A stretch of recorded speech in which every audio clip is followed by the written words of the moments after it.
I want to start tonight's program off here with a little bit of a story. Decades and decades ago, back when I was in the cab business, I picked up a young black couple in my hometown of Shreveport, Louisiana. And I was driving them somewhere, I don't remember. But the young man in particular, he was sitting in the back seat and he was discussing what he wanted to do. He was talking about how he wanted to get his income up and he wanted to run things because he didn't like dealing with racial discrimination in the workplace, and how he was wanting to get things together, and if he could only X, Y, Z, then all these great and wonderful things were going to happen. And then, out of nowhere, seemingly, the female with him busts out, "Well, then why haven't you done it? Just go ahead and do it. You're always talking about what you're going to do. Go ahead and do that." And even at the time, I didn't consider that to be disrespectful on her part. I understood what was going on.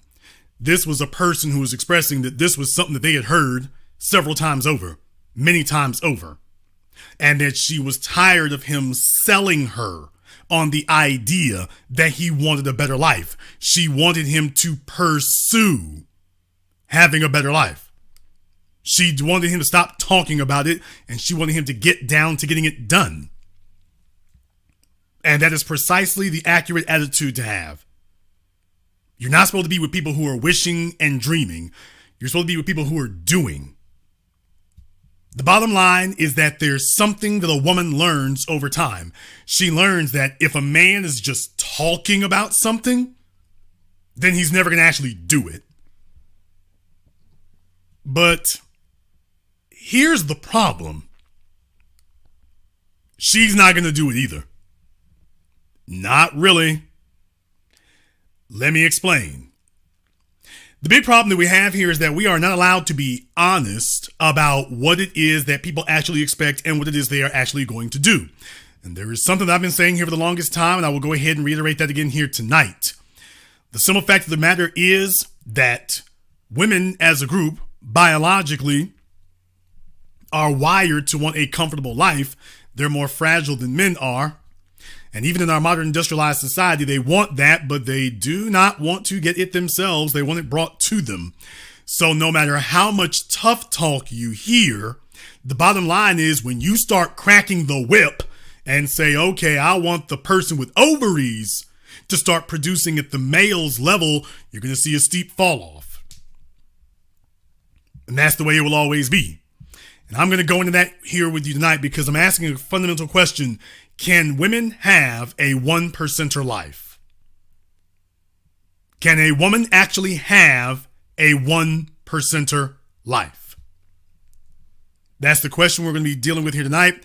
I brought my articles. I brought my invoices. We're going to dig through this, and when we get done, we're going to take your phone calls.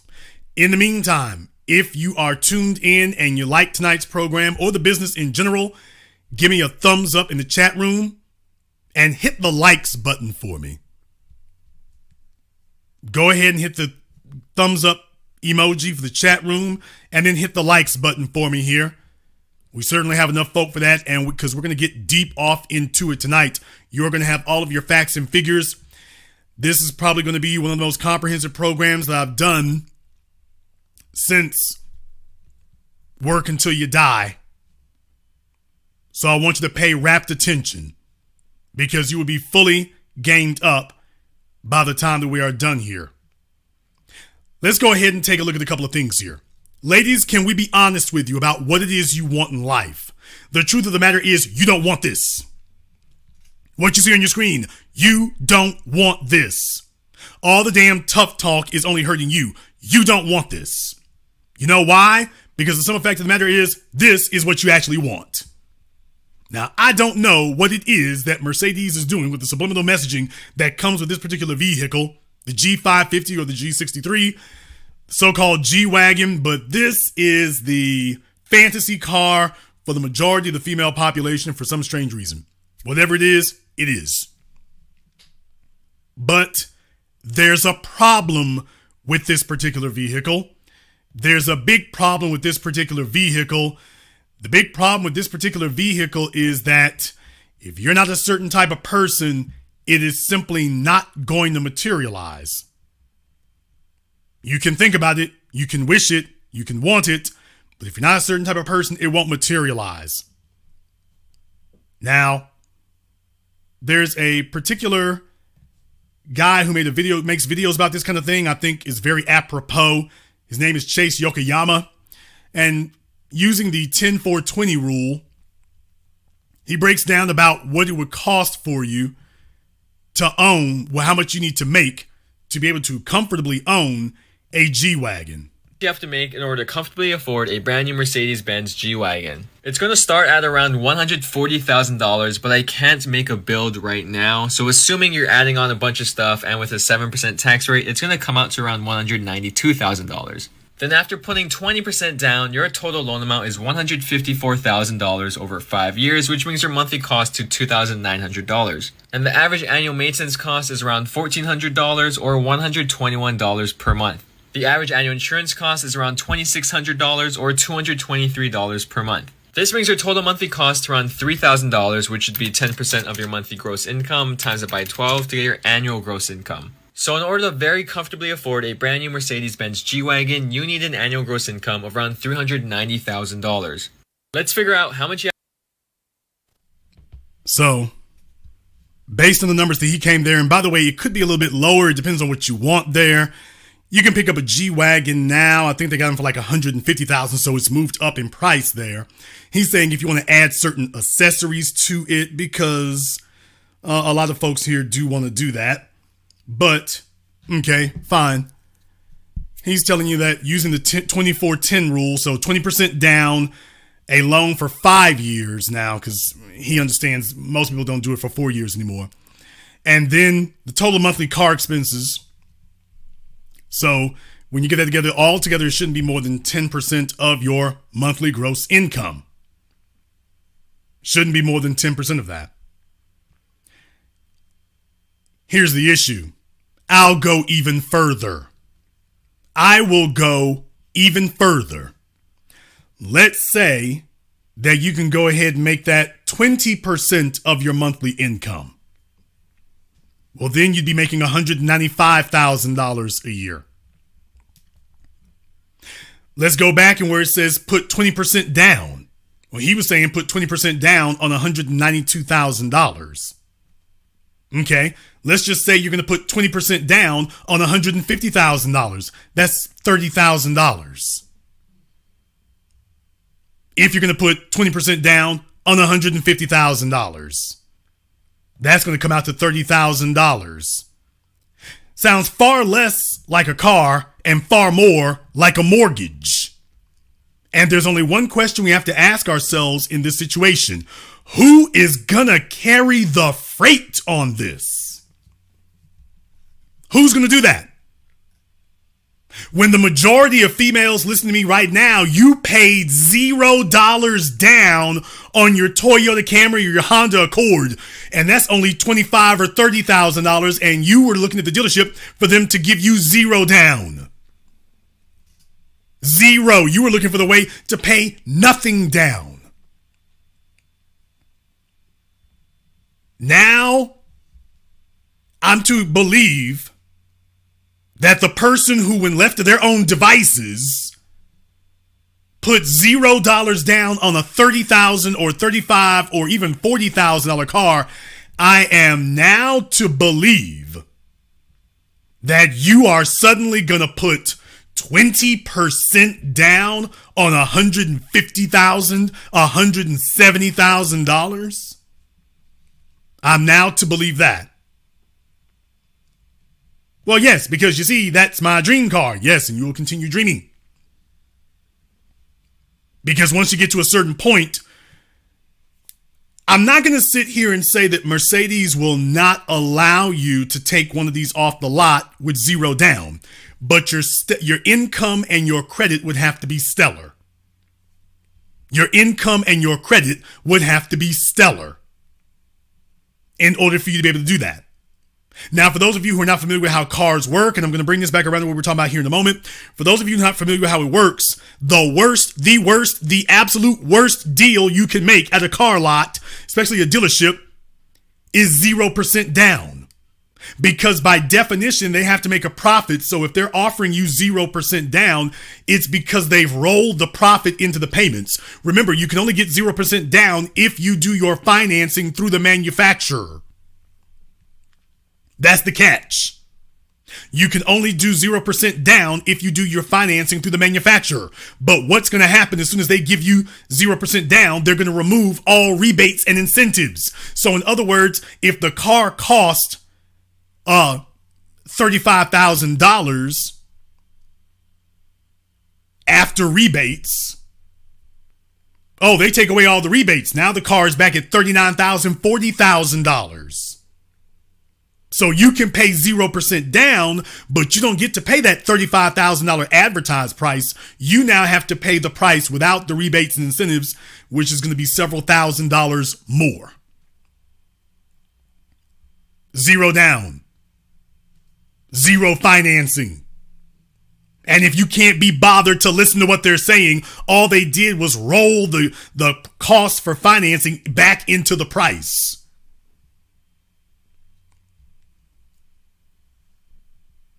But you're going to wing it on your own.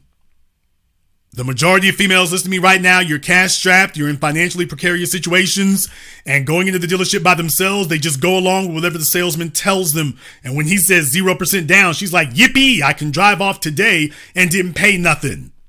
And from here on in, the dealership has got you.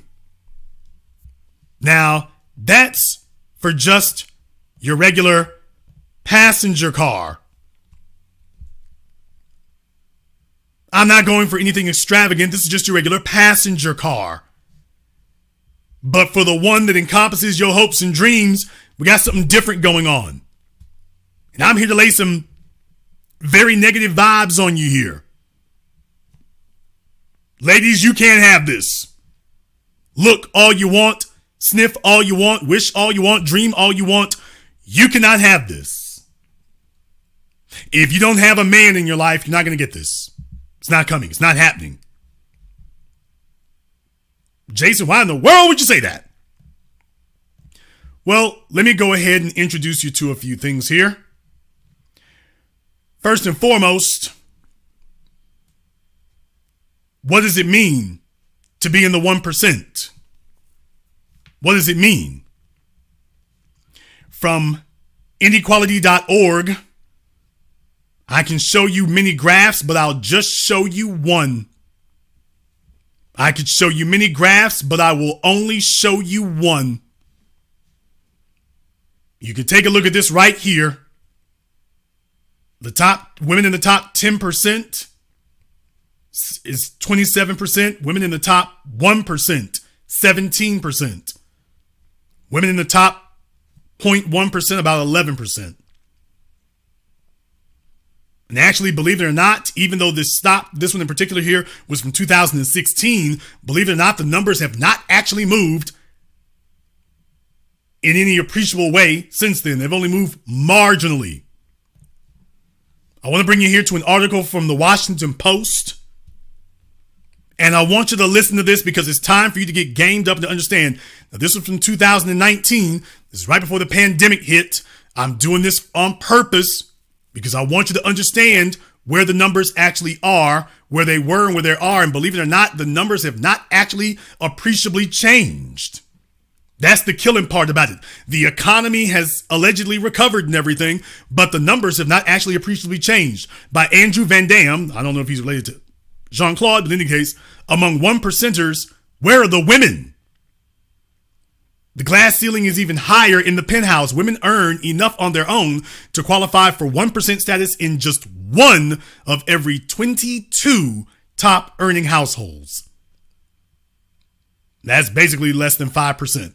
New research shows the gap hasn't narrowed for at least 20 years because women face more obstacles and discrimination in the labor market. Nonsense. This is nonsense because they're going to have a paragraph here that comes up shortly that proves that this is not true. It says, because women face more obstacles and discrimination in the labor market, quote, marrying a man with good income prospects is a woman's main route to the 1%. Now, you notice that the quotation is separate from the prefacing statement. So they're making you think that's all connected, but in reality, it's not. So this is deceptive yellow journalism from Jeff Bezos of Amazon. In any case, it says most college graduates, half of professional school graduates, and a third of business owners are women. Read this paragraph carefully. Most college graduates, half of professional school graduates, and a third of business owners are women. Yet few of them break into the highest income tiers. In 2016, households in the top 1% earned $845,000 or more. But did you get that? Most college graduates, half of professional school graduates, and a third of business owners are women. Yet few of them actually make it into the 1%, even if they are business owners. You can't blame workplace discrimination if you are a business owner. And yet, even as business owners, few of them break into the top 1%. So much for it's the workplace. No, it's not the workplace. It's the work. It's not the workplace. It's the work. That's the issue. Economy meets biology. Who are the women in the 1%? Married women are 991% more likely than single women to be in the 1% household, according to the team's analysis of Federal Reserve data collected between 1995 and 2016. Let me say it again.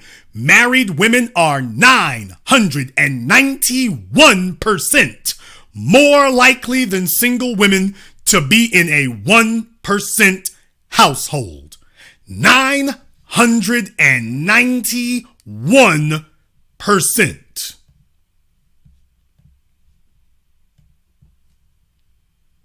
Damn near 1,000%, 10 times more. In other words, your degree is not going to close that gap. Your schooling is not going to close this gap. It also says here, these figures are adjusted for race, age, and the presence of children. The equivalent number for married men is just 70%, and these figures are adjusted for race, age, and the presence of children.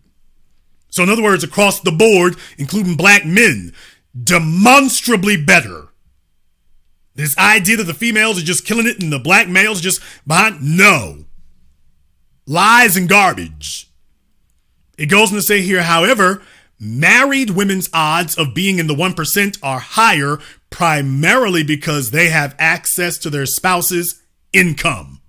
Among top percentile households, the woman's income was needed to help the household meet the threshold of the top 1% only 15% of the time. Just 4.5% of women earned enough alone to enter the 1%. Let me say this again. Just 4.5% of women earn enough on their own to enter the 1%.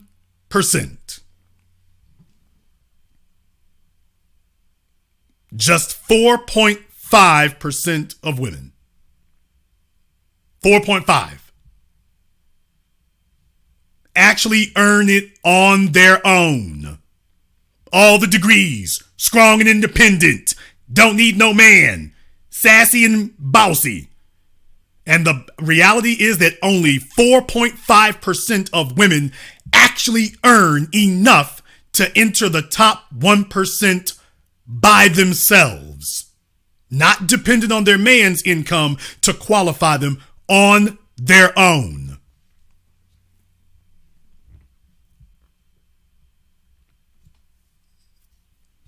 Now they go on here with some other things here.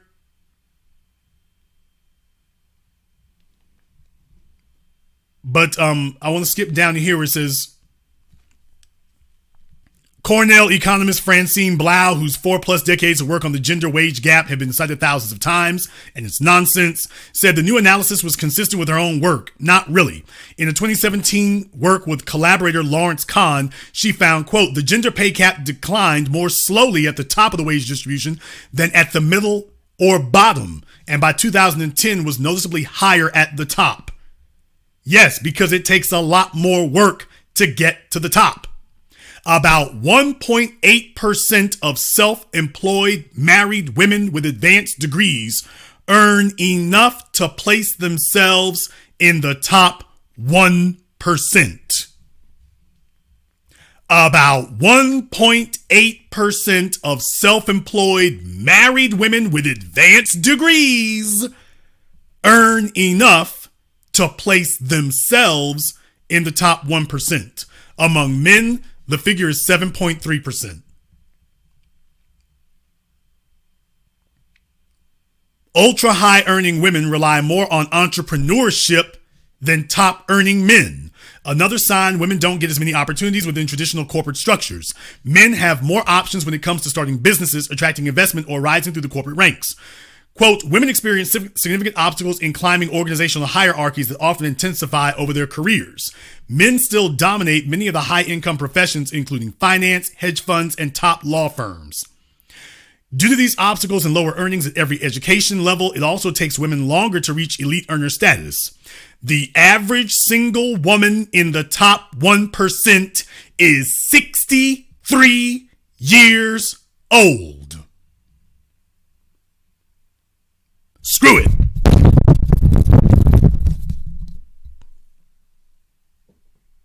Mic drop.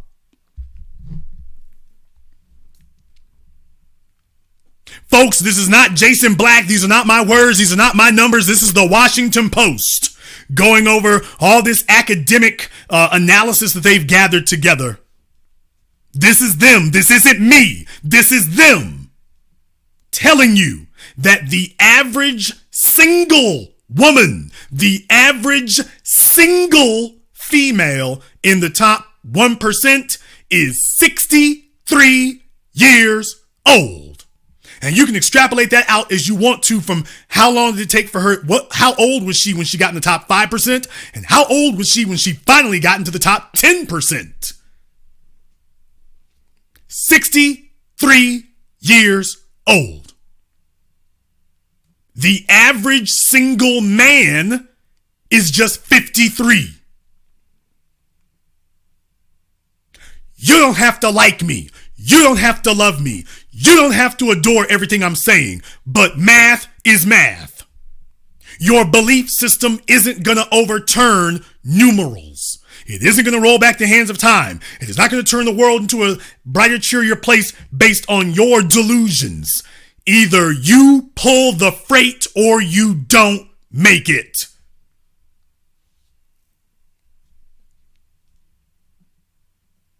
Now it goes on here to say, why are women left out? In cold economic terms, marriage tends to benefit men more than it benefits women. Now this is absolute garbage, and you've had your corporate media outlets trying to spin this lie in recent years. But this is absolutely a lie. At all income levels, women, how do we know it's a lie? Because right here, you can tell it's a lie. Right here. Single women and single men. Right here. Business owners. They've already told it it's a lie. But they'll tell the women that, oh, it's not your fault. It's not anything to do with that. Now listen to what they say here. At all income levels, women are expected to handle childcare and other household tasks and to sacrifice for the good of the household. Based on what? Show me your numerical proof. Tell me what, quote, good other household tasks. So she's in there doing the plumbing. These are lies. But they're trying to sell papers.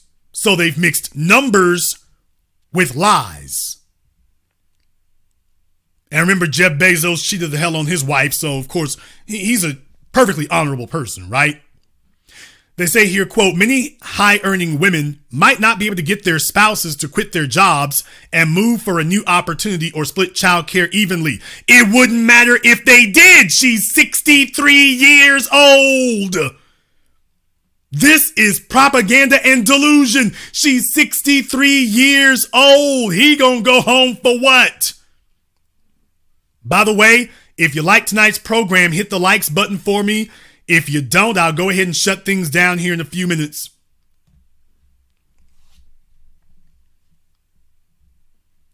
She says, the article says, when a man is the primary breadwinner, 70% of women in elite households don't participate in the labor force. When a man is the primary breadwinner, 70% of women in these households, not elite, don't participate in the labor force, according to Yarvosky and colleagues. When a woman's income is enough to put the household in the top 1%, men stay at home about 22% of the time. 22%. Less than a third for the women. 22%. Quote, many men would not be where they are without having spouses that are willing to do the majority of household production and willing to subordinate their careers. Problem, men's income takes off before they have children, so these are all lies. And by the way, when you have 8 out of 10 black children raised by single mothers, bigger and bigger lies. So what they're saying here, they mix numbers with their lies. If I were to sit them down right now and ask them a couple of questions, they'd fold like warm laundry.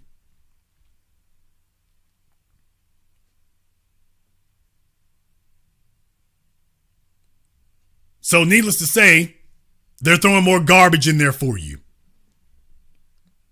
But what does it mean? What does it mean for you? Well, here's an article from Dwyer Gunn in Medium. What percent of the 1% is female? It's getting smaller and smaller. This is also from 2019, but as we established here before, the numbers are not actually significantly changed. And I want to go down here. Now they quote Yarvosky also. A 2019 paper by Jill Yarvosky, Lisa Kaster, and Yu Qian, published in the American Sociological Review, looked at households in the top 1% of the income distribution. That is a total household income of at least $845,000 in 2016 dollars, and attempted to determine which partner's earnings were driving the household income status. They found that women's income is sufficient for 1% status in only 1 in 20 of all elite households. By contrast, in 85% of top earning households, the male's income alone was sufficient to meet the 1% threshold. The 1% threshold for male earners was slightly more than $370,000. For female earners, it was $234,910. Only one of these people can afford a G-Wagon without bankrupting themselves.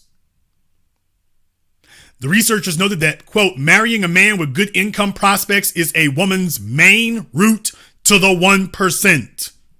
This stood in stark contrast to their findings for men, for whom elite earner status is largely correlated with an advanced degree or self-employment.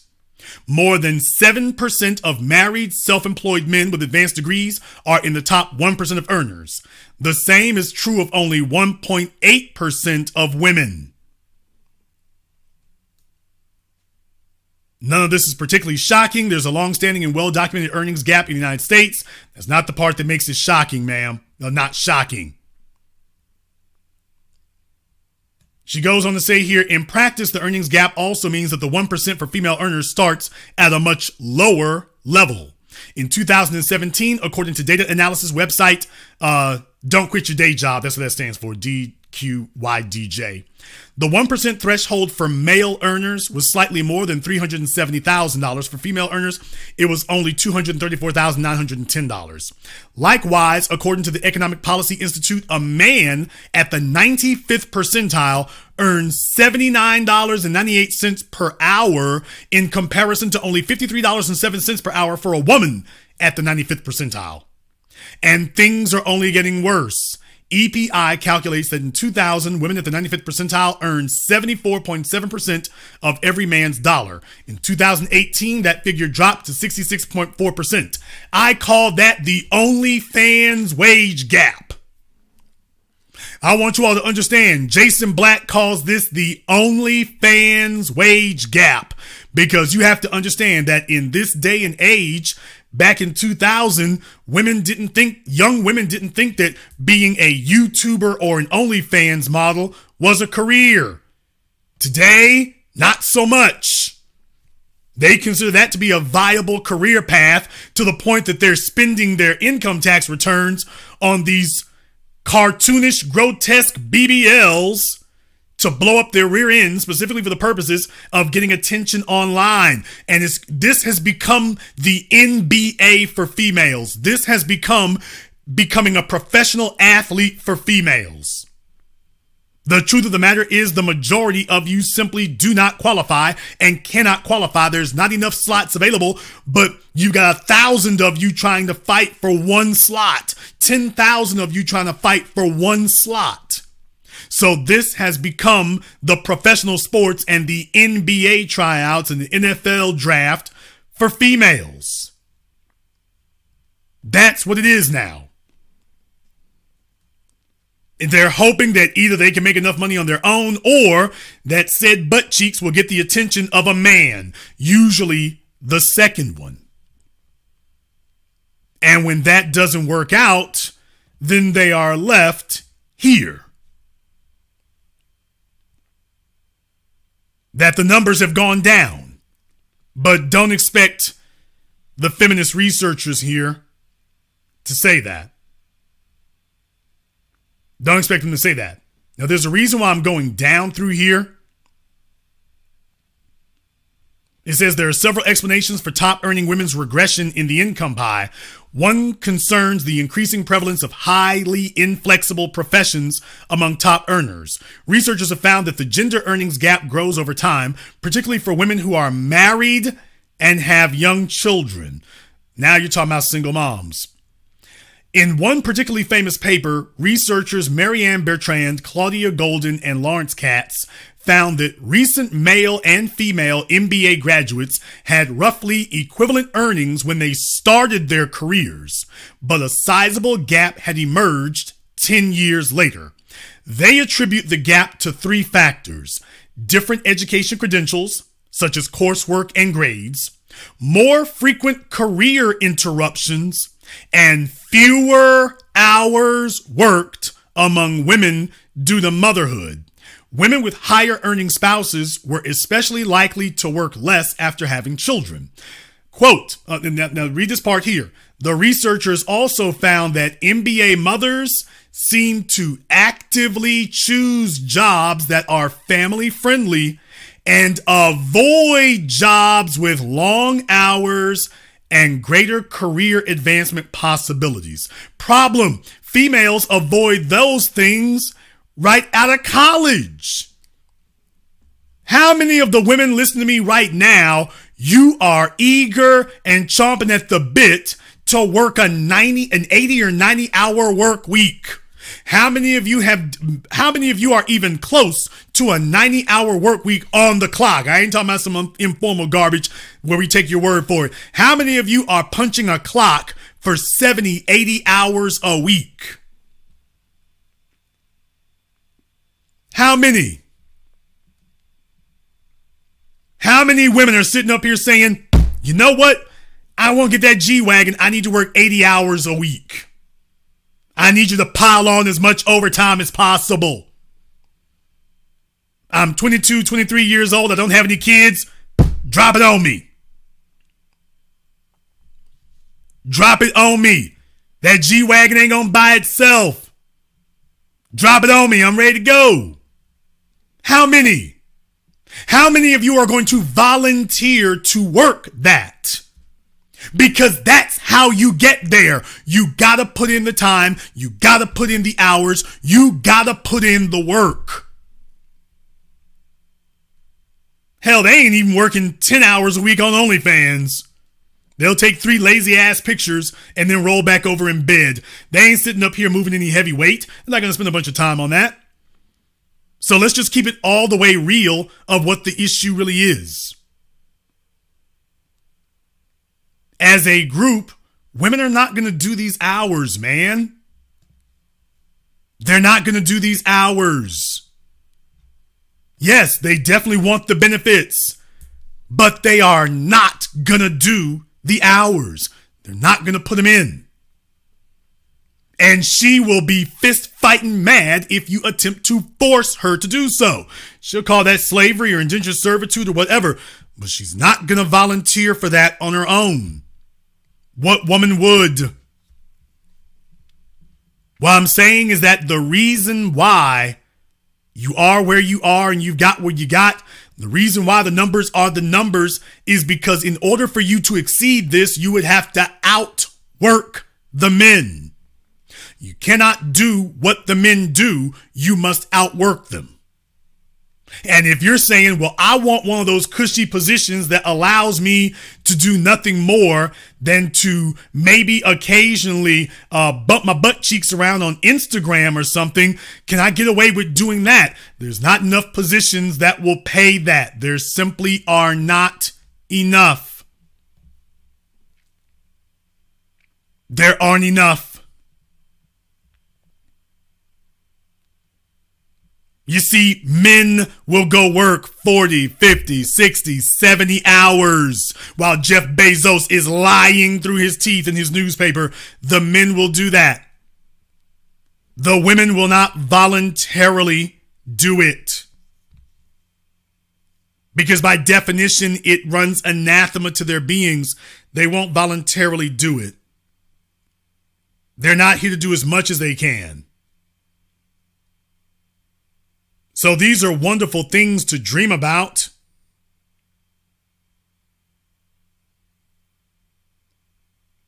But it's just not going to happen.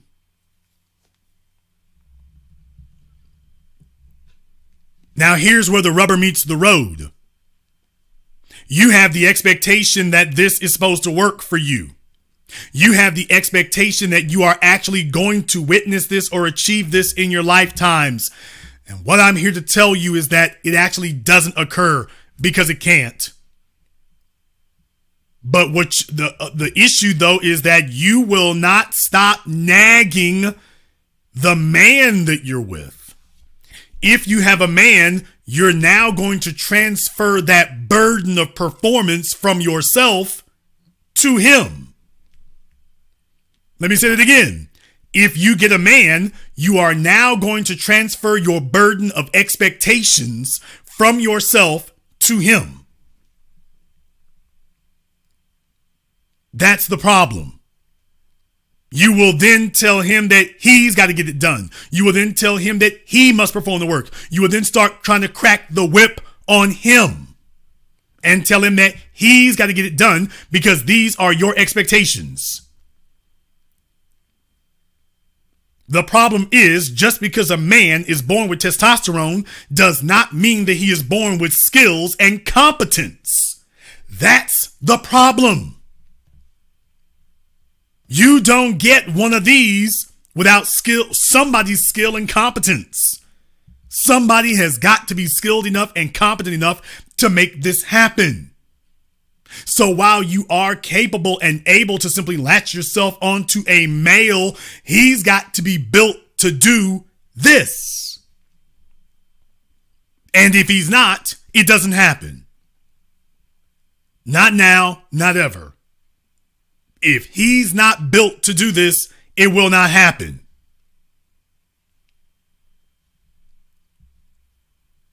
Why? The reason it won't happen is because it's too unreachable. It's too damn unreachable. Let me try something a little bit different here. Let's go ahead and roll through here with typical behavior. Let's say, for example, that you are a female and you are determined to have 0% down. You don't want to pay any down payment. So in other words, you want to finance the entirety of the purchase. Do you understand that? Let's just go say that you go and finance a $75,000 BMW X5. Let's just go say that you finance a $75,000 BMW X5. Let's say you put it on a 5-year note. That's 60 months. You do realize that's going to be over $1,000 a month. Do you understand that? If you are determined that you are not going to do anything, you're not going to pay anything down, that's going to be $1,250 a month. On top of your rent, on top of your utilities, on top of your expenses. That's just for the car itself. You want it. You're never going to stop wanting it. But that's what it's going to be. And that's only for $75,000.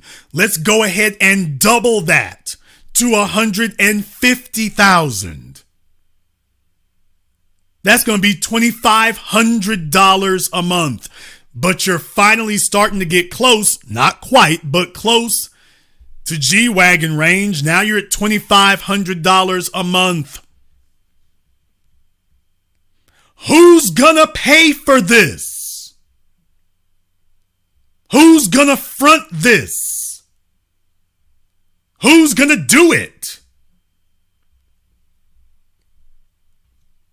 Or are you going to say, you know what? I don't really want or need that. There's the crazy part about it, because if a woman says that she doesn't really want or need that, the only time a woman says that sincerely is when she is by herself and single. That's the only time that the woman says, I'll be getting by just fine with my jalopy, when a woman's got to pay for it herself. But when the age starts stepping in, and when she starts getting older, she wants to have that. And now she's going to start nagging the daylights out of the man that she's with, that he's got to make that happen. Now, to any females who might be saying that that's not true, here's the real issue. To the men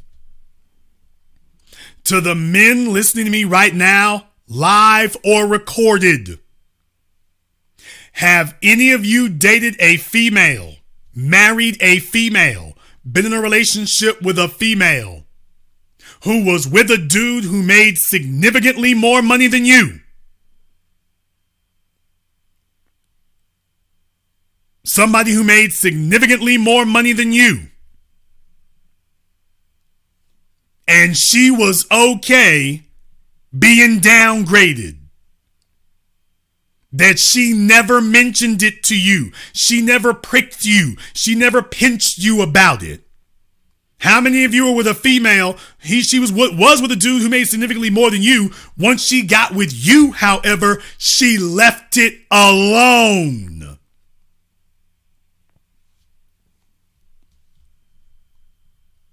She didn't sit up and make an issue of it. She just left it alone. She didn't say nothing. She left that where it was, and she never bothered you again. In the chat room, they're saying, where's she at? Because you see, when you get on Facebook and they start talking this bull crap, then they'll sit up here and be like, oh, that doesn't matter. Meanwhile, there's not a single man right now who hasn't been in a situation where a chick was laying next to him and she mentioned that. You know why? Because a woman doesn't know how to make you a producer or an overachiever except to nag you. Oh boy. Did I say that? I said that. But she doesn't know how to teach you how to do that. You either got it in you or you don't. And she doesn't know how to coach you or teach you. I don't care how many damn Instagram memes you've seen. You never saw a woman who got a man into the top 10%. If she was capable of doing that, then she would have got her very first boyfriend is going to be the one who goes.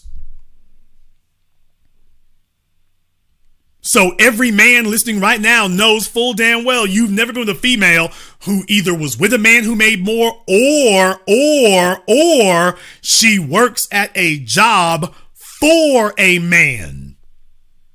And if he rolls up a certain way, or if that man, the boss, the supervisor's wife rolls up a certain way, all of a sudden she's coming home and looking at you side-eyed.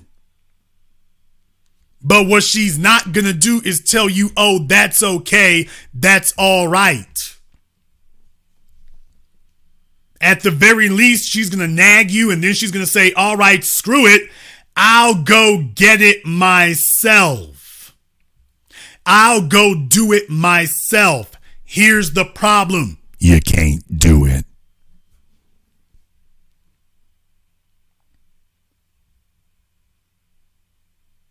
The problem is you can't do it. The internet right now is filled with a bunch of females driving used cars. Let me say that again. The internet right now, and that includes Instagram, is filled with a bunch of females driving used cars. Remember, I was a car dealer. If I see one more female running around with a 2015, 2016, 2017, trying to pass it off as brand new, but just understand, as I did with the program about Kendra G, yes, even someone at Kendra G's level, go back to my archive here. You can see it earlier this year, back around April or so. Kendra G was driving a Bentley that's damn near a decade old. Driving a Bentley that's damn near a decade old. Bragging. With the big red bow. The car is damn near old enough to go to middle school. And was bragging. And thousands, literally thousands of other females, you go girl, go off queen, stunt baby. And you all remember what I told you. That only works among women. That doesn't work among men. A man can't do that one. A man can't make that one happen. A man can't get away with that. You sit up here and try that. That's not going to happen. She will accept that from herself. She'll accept that from herself, but she is not going to accept that from you. As a man, she's going to expect you to bring her a brand spanking new one. If she's got to do it for herself, it can be a Camry, it can be a Corolla, it can be used up. But if you are the one bringing it, it's going to come with standards. All of a sudden, it's going to come with standards. She's going to break out her Kelly Blue Book. She's going to run it by her friends.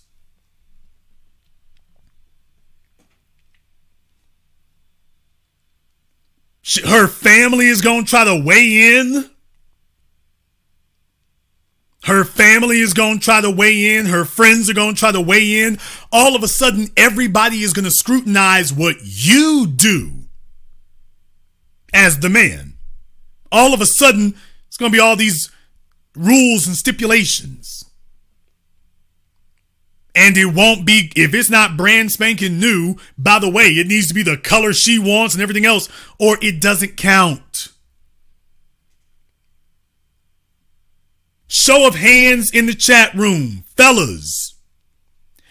If your female would accept you bringing her a 10-year-old luxury car as a present, that your female will happily accept a 10-year-old luxury car as a present, give me a thumbs up in the chat room. If she would turn that mess down, I want you to give me the prohibited symbol, the red circle with the line through it. Yeah, I'm going to make you go get that one. Don't give me a thumbs down. Give me the prohibited symbol, the red circle with the line through it. If your female will happily accept you bringing her a 10-year-old car as a gift, as a present, give me the thumbs up in the chat room, fellas. Kelvin, I didn't say what you wish she would do. I'm saying if your female will accept it, that you know, yes, Jason, she will happily accept it. If the answer is yes, give me a thumbs up. If the answer is no, give me the no symbol, the prohibited symbol. I'm seeing a bunch of red in here. Project Leroy, that not quite, brother. Not quite. That's the wrong one.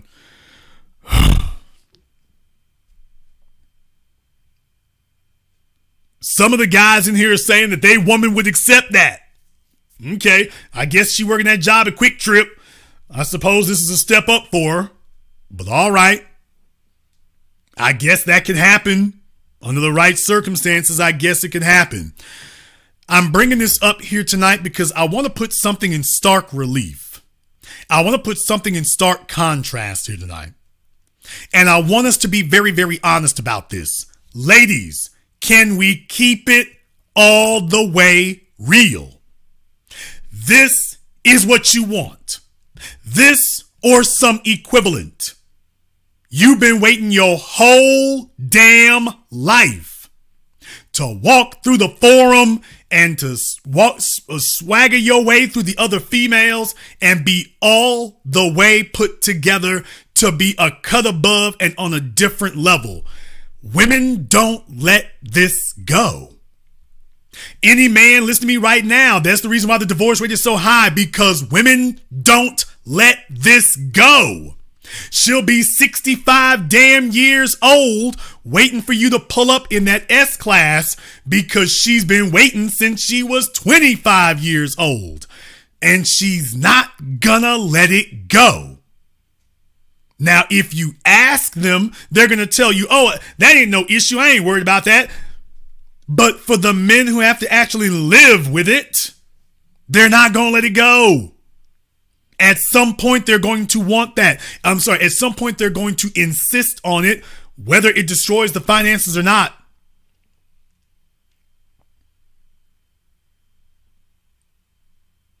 Whether it destroys the finances or not. So a woman ain't gonna let it go. Biggest lie in the world. Let me tell y'all right now, the biggest lie in the world. Men know this. Men know this. Men know this all the way through. The biggest lie in the world is a female saying, I'll go get it myself.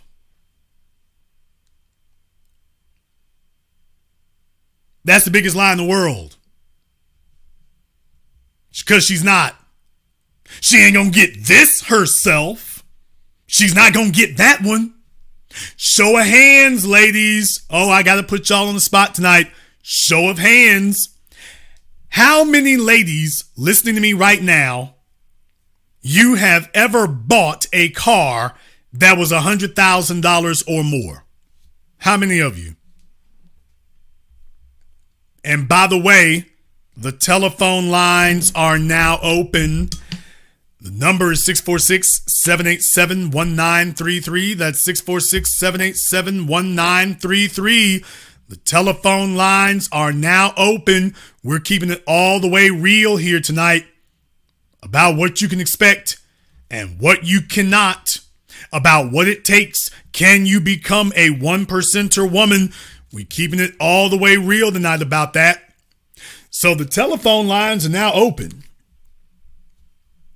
And I want you to go ahead and give me a call about that. And if you don't, we'll go ahead and just shut things down early tonight because I've offended the hell out of everybody. Like, Jason, we thought you was going to take it easy tonight. Hell no. Hell no. How many women are doing that? How many of you have done that? How many of you have ever done that? That you said, yes, Jason, I've gone ahead and paid for a $100,000 car on my own. A man wouldn't do it for me, so I got up and did it myself. Who has? I want to know who. Who's done it? Who are the women who've done it? Where they at? By the way, let me go ahead and open the Zoom here also as well. Let me go ahead and open that up.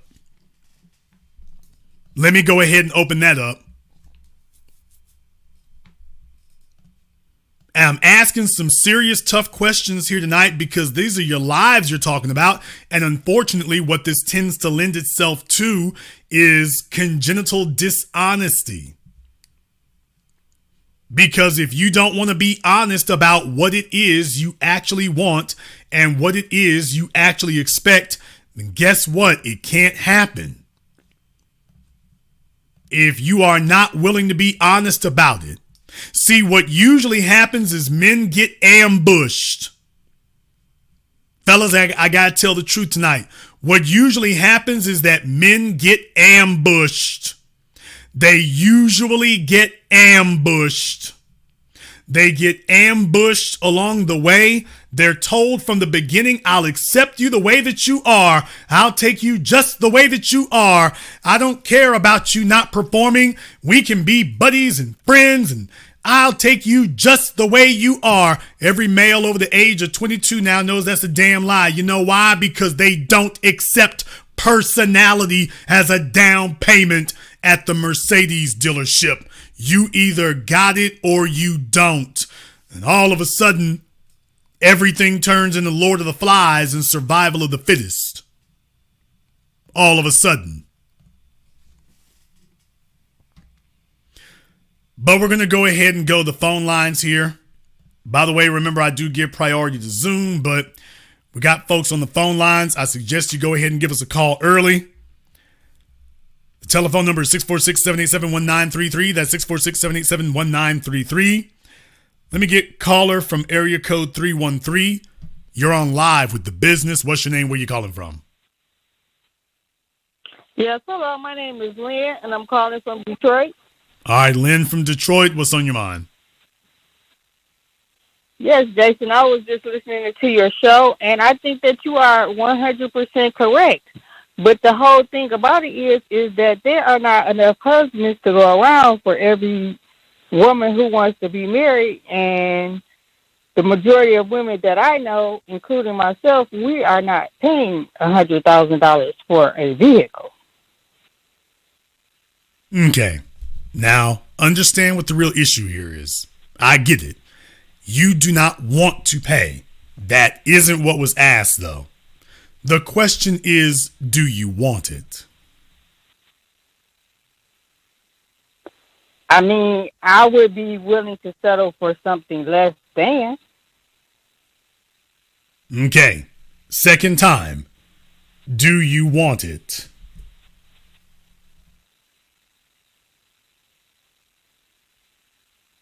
I mean, no, not $100,000 vehicle. No, I don't. Okay. Now, I didn't say if you think you can afford it. I said, do you want it? Jason, no, not for $100,000. No. Okay. You know what? I'll go ahead and accept that answer at face value. Oh, yeah. One more thing. What car are you driving now? I have a 2014 Nissan Altima. All right. Nursing students. Now, I didn't hear you. I said, congratulations to all our nursing students out there, LPNs everywhere, the official car of LPNs everywhere. All right. Let me ask you one more question. In 7 years, would you prefer to be driving the same car you are now? No. Okay. In 7 years, what would you prefer to be driving in 7 years? What would I prefer to be driving? If I was to have a dream car on my list, I would go with the Porsche Macan. Okay, a Porsche Macan. Yeah. That's a hell of a jump up. That's a hell of a jump up from a Nissan Altima, wouldn't you say? Yeah. Okay. You know they're not. That's a hell of a jump up from where you are there. You know those things can run up to $90,000. Yes, I know. I did the research on it. Yeah, so you said that you don't want a $100,000 car. And then when I ask her, understand y'all, you got to ask the right questions. When I ask her what would she prefer to have, oh, I want a Porsche Macan. Well, I'll be damned. That's damn near, that's right at $100,000 itself. Okay, well, Jason, you know I was planning on leasing a vehicle, not buying it. Ma'am, do you understand that leasing is paying for the car's depreciation? So you're going to have a down payment and everything else. You do understand that, right? Yes. Okay, so you do understand that a lease payment typically is higher than buying it.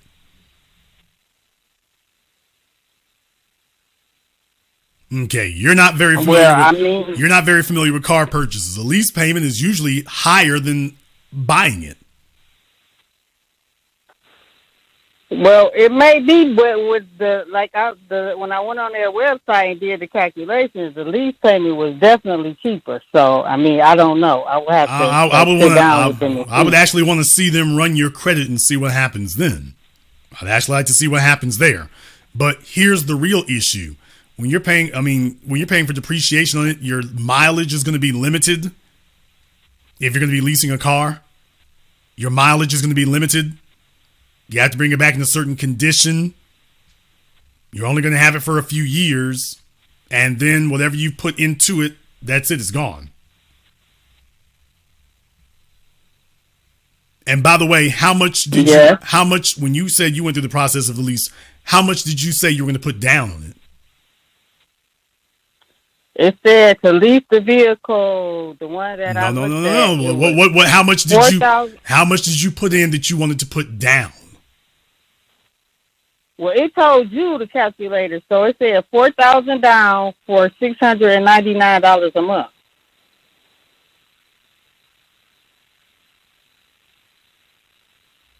Okay, that doesn't sound right at all. Not unless you're getting a very used one. That doesn't sound like leasing, ma'am. No, it wasn't used, Jason. It was on the website. Okay. I looked it up. I'm not sure what website you were looking at, CarMax or something, but that doesn't. No, Porsche. Ma'am, I know that doesn't sound right, ma'am. Not for the numbers we're looking at. Not for the numbers we're looking at here, ma'am. She's saying it's the Porsche website. I'm like, no, that doesn't sound very right. That doesn't sound very right there. And you said you put how much down? The calculator told you how much. I guess it was like a lease special. It said if you put down $4,000, your payment would be at $699. I think for maybe like 36 months, something around there. Something around 36 months. Yeah, for the lease term. Okay. Something around 36 months. That's an interesting way of putting it. That's perfectly fine there. Ma'am, what's the most expensive car you've ever purchased? The most expensive car that I have ever purchased would probably be trying to think. Probably be when I didn't purchase it. I leased the Chrysler 300. That would probably be the most expensive vehicle, and it was maybe close to $300 a month. Okay. That sounds about right there.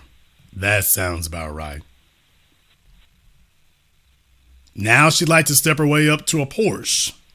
By the way, have you ever driven a Porsche before? I'm just saying a dream car, Jason. We talking about a dream vehicle. If that would be if someone said, what vehicle would you want? That would probably be like near the top of my list. I kind of like it because I like smaller SUVs. I don't like large vehicles. Okay. Well, I'm glad you like smaller SUVs. Who's going to pay for it? Me and my man. Okay, your man is going to put down the $5,000 or $10,000 that you'll need. Yes. Okay. How much cash in the bank does your man have now? Maybe around I want to say maybe 215,000. Okay. He's the fellow with the truck. Does he have a truck? Yes. Yes, he drives a Dodge Ram. Okay, well, no, I meant for a living. Because if I remember correctly, you've had you're still working yourself, correct? Yes. And are you still driving a truck? No, I've never. This is my first time calling in. I don't drive you mean over the road driving or something like that. Okay, that's interesting because you sure do sound familiar to another young lady from Detroit. But you're saying no, this is my first time, and they told me that I had to call in, so I did. Okay, this is your first time calling us up. Interesting. Yes. All right. I watch your show all the time. Okay. This is my first time calling in. Well, I'm glad you gave us a call up here. How old are you, ma'am? I am 51 years old. Okay. Do you have any children? I have one son. He is grown. He's 28 years old. Okay. You are grown, and he's grown and 28 years old at this point. So that's way beyond you here. So that's great and everything. Now that you're on your own, you're 51 years old. About how much do you make a year now? About 52,000. Okay. So after 3 decades of working, you currently make $53,000 in Detroit. Yeah. Okay. You make $53,000. I'm a teacher. Okay, you're a teacher. All right. She makes $53,000 a year in Detroit, and she wants her next car to be a Porsche Macan.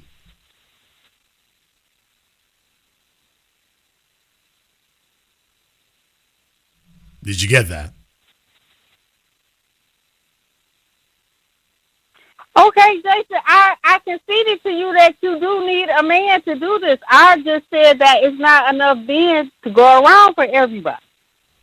Okay. Well, first of all, there's a problem with that premise you just made. You said there's not enough men to go around. I think what you mean is there are not enough producers to go around. I'll be willing. Right. That's what exactly. That's the terminology. Great. Right. Exactly. I meant. I'll be willing to concede that. Here's the issue. Do most women qualify for a producer? Do most women do what? I didn't hear the one word. Do most women qualify for a producer? No, probably not. Okay. So what you're saying is there is a high amount of competition for this particular strata of male, but most of the people handing in their applications don't actually qualify for him to begin with. Yes, that's true. Now, in your case, how long have you been with the man that you're with now, or that you claim you're with? We've been together about on and off, maybe 20 years. On and off. There you go. Okay. And do you two live together? No. Yeah, buddy.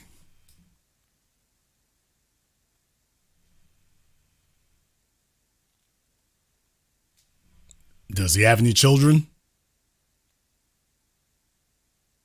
Just one. Okay. And are they grown?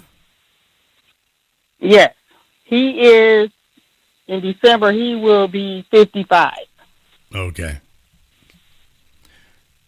Right now, you're saying that he's doing pretty good for himself. You said he's got like $200,000 in the bank.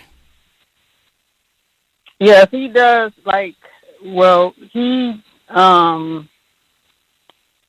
works. He has a regular 9-to-5 job, but he also does real estate investing. Where like when it was the downturn, back in 2008 and 2009, he was able to acquire quite a few rental homes, and just recently, over the last year or so, he was able to sell a few.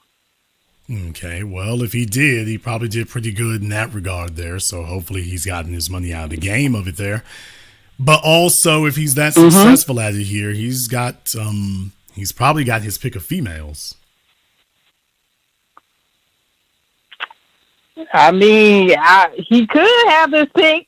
He could. Well, let me try this a different way. What is your leverage to insist that he make you his only option? I mean, I guess I would say it would be our long history together. So you think that a woman's, quote, long history with a man gives her leverage to say, well, you've been with me this long, so you should get rid of your other options?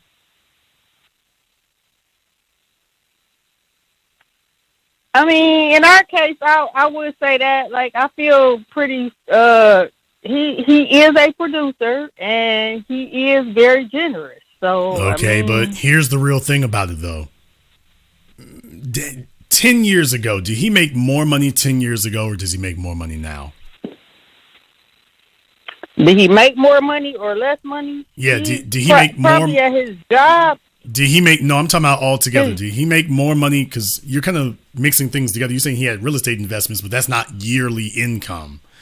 So what I'm saying is, was he worth more? Did he have more money 10 years ago, or does he have more money now? No, he has more money now, for sure. Okay. So in other words, what you're saying is that he is now, after all 20 years of you knowing him, and you met him when he was 35, according to you. And so over the last 2 decades, he has actually increased his value. Yes. Right. So he's now at the peak of his value.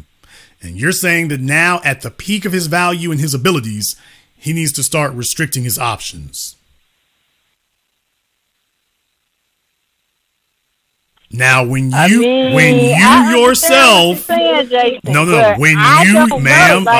not do that. When you yourself, for example, were in your early 20s,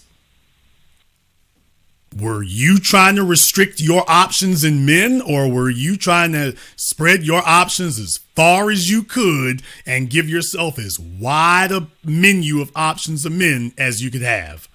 Which one were you trying to do in your early 20s when you were at the peak of your feminine value? Well, I would say that I was pretty restrictive. Ma'am, if you don't quit. How many husbands have you had, ma'am? One. Did you all get divorced? Yes. How long ago? It would have been in 2010. 2010, so that's 12 years. Yes.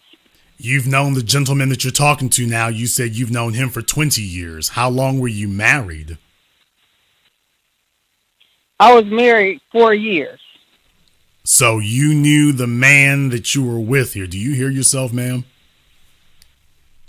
The man that you with now, you said you met him in 2022. And yet you're saying that you got married in 2008. No, I got married in 2006 to 2010. Okay, 4 years. 2006. I was not married to him, though. Okay, 2006 to 2010. But you've known the man you're talking to now since 2002.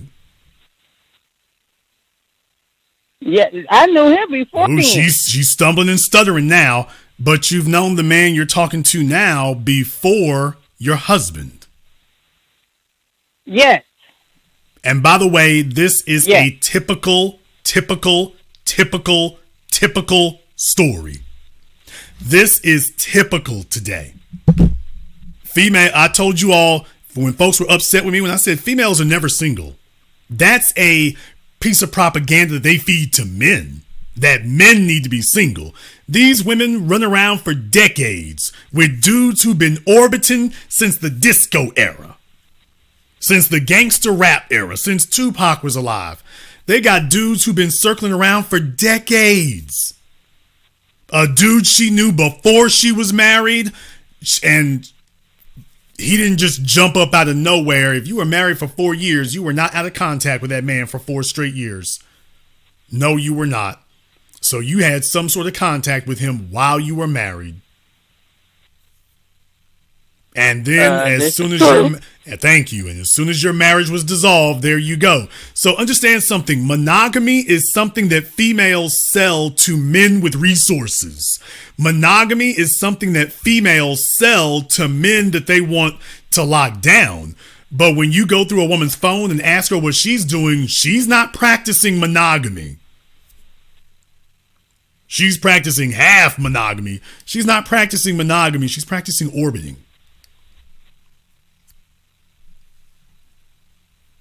That's true, Jason.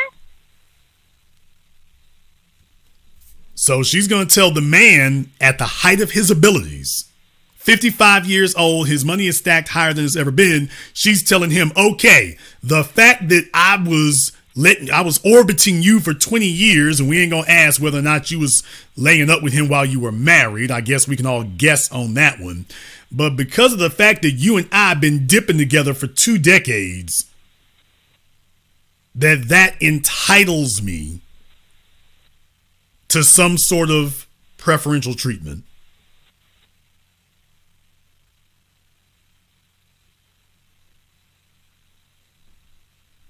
Does that make sense to you? That does not make sense, Jason. And I do not force monogamy upon him. If he does not want to be monogamous, I don't have any control over that, and I accept that. Are you accepting it happily, or you're just accepting it? I just accept it. I wouldn't say I would be happy about it, but I just will accept it. If the gentleman had the ability to purchase, for example, a Bentley instead of that Porsche Macan, would you take that instead? Good.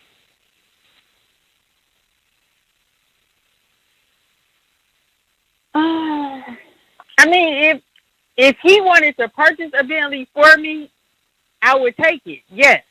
But that would not be my top choice. Didn't ask if it would be your top choice because you understand what it represents.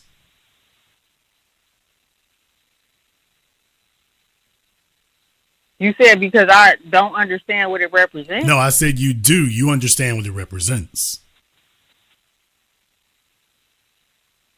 So what I'm saying is just understand something here. She was only married for 4 years. So that means 16 of the last 20 years that she's had interaction with the man that she's with. 16. Now, he's not going to marry her.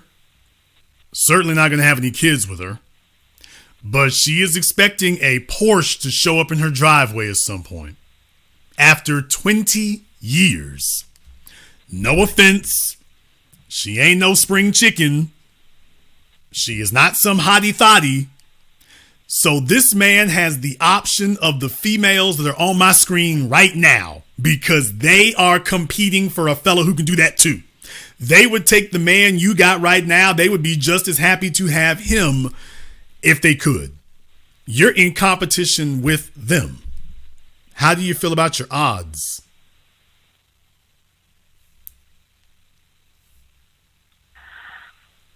Uh,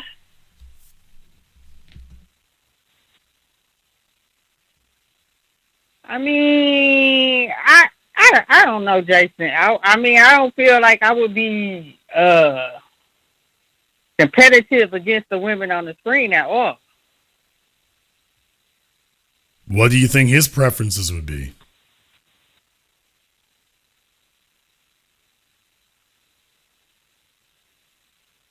Okay, Jason. I mean, he probably would prefer a big rear and bigger everything than what I have because I'm kind of slim and petite.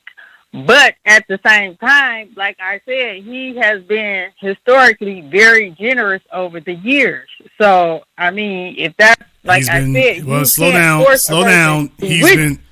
I am telling the truth. He's been very generous. I don't know what that means. As in provisions for myself. Okay, I don't know what that means. What does that mean? As in providing Providing a house, what? A house. Are you trying to tell me that he purchased you a home? Yes. On which side of Detroit did he purchase you a home? On the west side. Where at on the west side? If it's anybody in the chat, okay, I'm sorry for yelling. Where it's on Southfield Freeway, 6 Mile area off of Outer Drive. So he purchased you a house on 6th Mile. It's not on 6 miles. It's between 6 Mile and Outer Drive. Okay, he purchased you a house near 6 Mile. Yes. Okay. And Southfield Freeway. Okay. Near 6 Mile, near the freeway. How long ago did you do that? 48219 to be exact, Jason. Okay. It's a very nice house and it's a pretty decent neighborhood. It's a lot of elderly people over here, thank you, Jesus. Okay. That are retired. Well, I'm glad to hear that you're living around a bunch of elderly folk who are retired. That's cool and everything, but I'm not so sure that's an upscale neighborhood.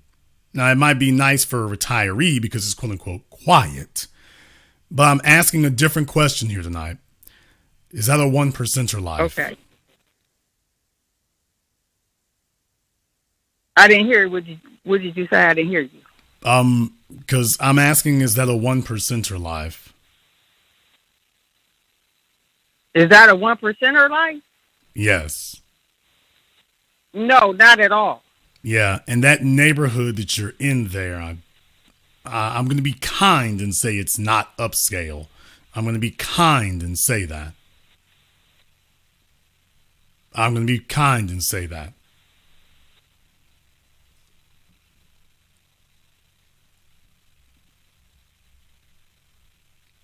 That may be true, Jason, but it's a house that's a very nice house as far as I'm concerned, it is paid for. I'm glad to hear that. I'm sure that was the major selling point. It's not a 1%. It's not like the upper. Is that a place? Like is that a place? Hills, okay, is that a place? No, it's okay, not but is that a place that a Porsche Macan belongs?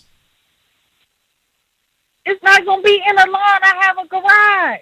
Okay, let me try this again. Is that the type of neighborhood a Porsche Macan belongs in? Yeah, yes. She sounded like Ice Cube when she did that. Yeah. Okay, are you sure about that, ma'am? Think it over for a moment. Oh my goodness. Like, if people would come, people are always saying Detroit is the hood. It is not the hood. Not all of it. Ma'am, Thank you, Rosedale Park. That's where I'm at. Thank you. Okay. It's not a Bloomfield Hills. It's not a. Okay. The reason why I asked those questions is because I wanted to make sure that we clarified a few things there, okay? I think that's important to remember. At 51 years old here, just understand, she Oh my wants God. a very nice luxury car going into her 50s. She hasn't let that go. She's not 25. She's going in her 50s, but she wants that. And she expects the man to help subsidize that in her 50s. In her 50s. Now, I'm not here to say whether or not she should get it or shouldn't. I'm not here to determine any of that. I'm here to illuminate where we find ourselves. Even in her 50s, she wants that 1%er life. She wants it. Any man who is deluding himself into believing that, they don't really mean it like that, they don't really mean it like that, you haven't lived long enough. She means it just the way she's saying it. By the way, 15 years ago, about 12, 13 years ago when you were still married, who made more money back then, your husband or the fella you're talking to now? They both were about on equal footing. I find that difficult to believe because you married one and let the other one orbit.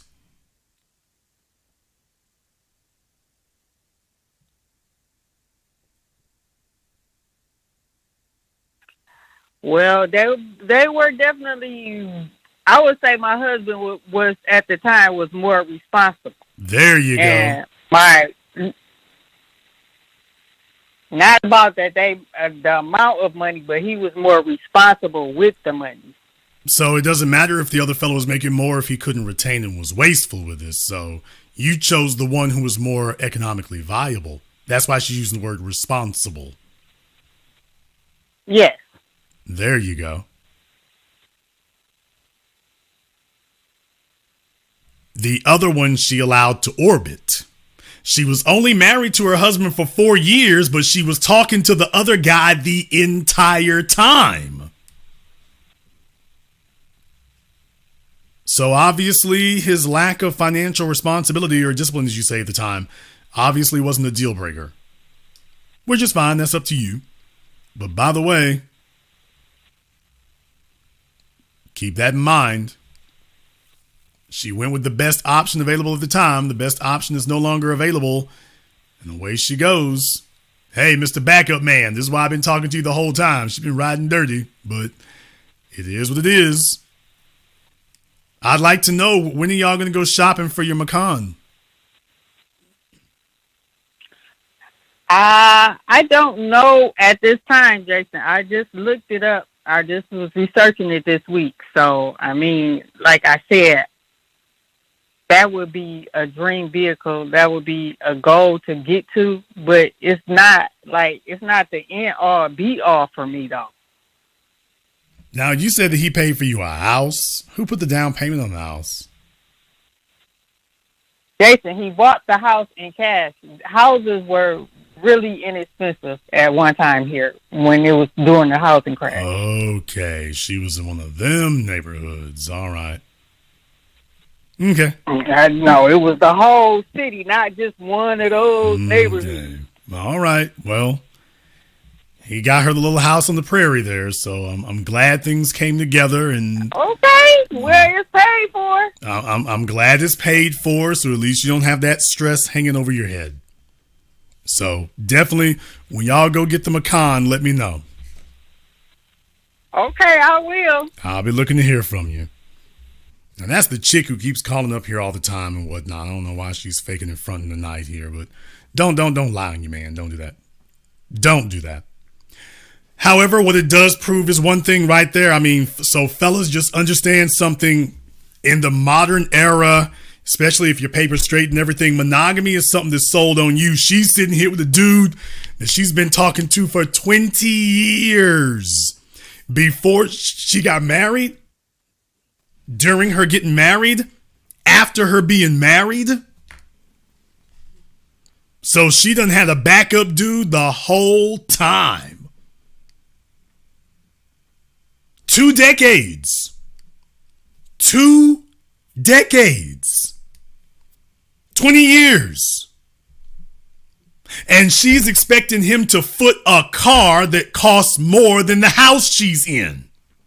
Let me say this again. She is expecting him to pay for a car that costs more than the house she's in.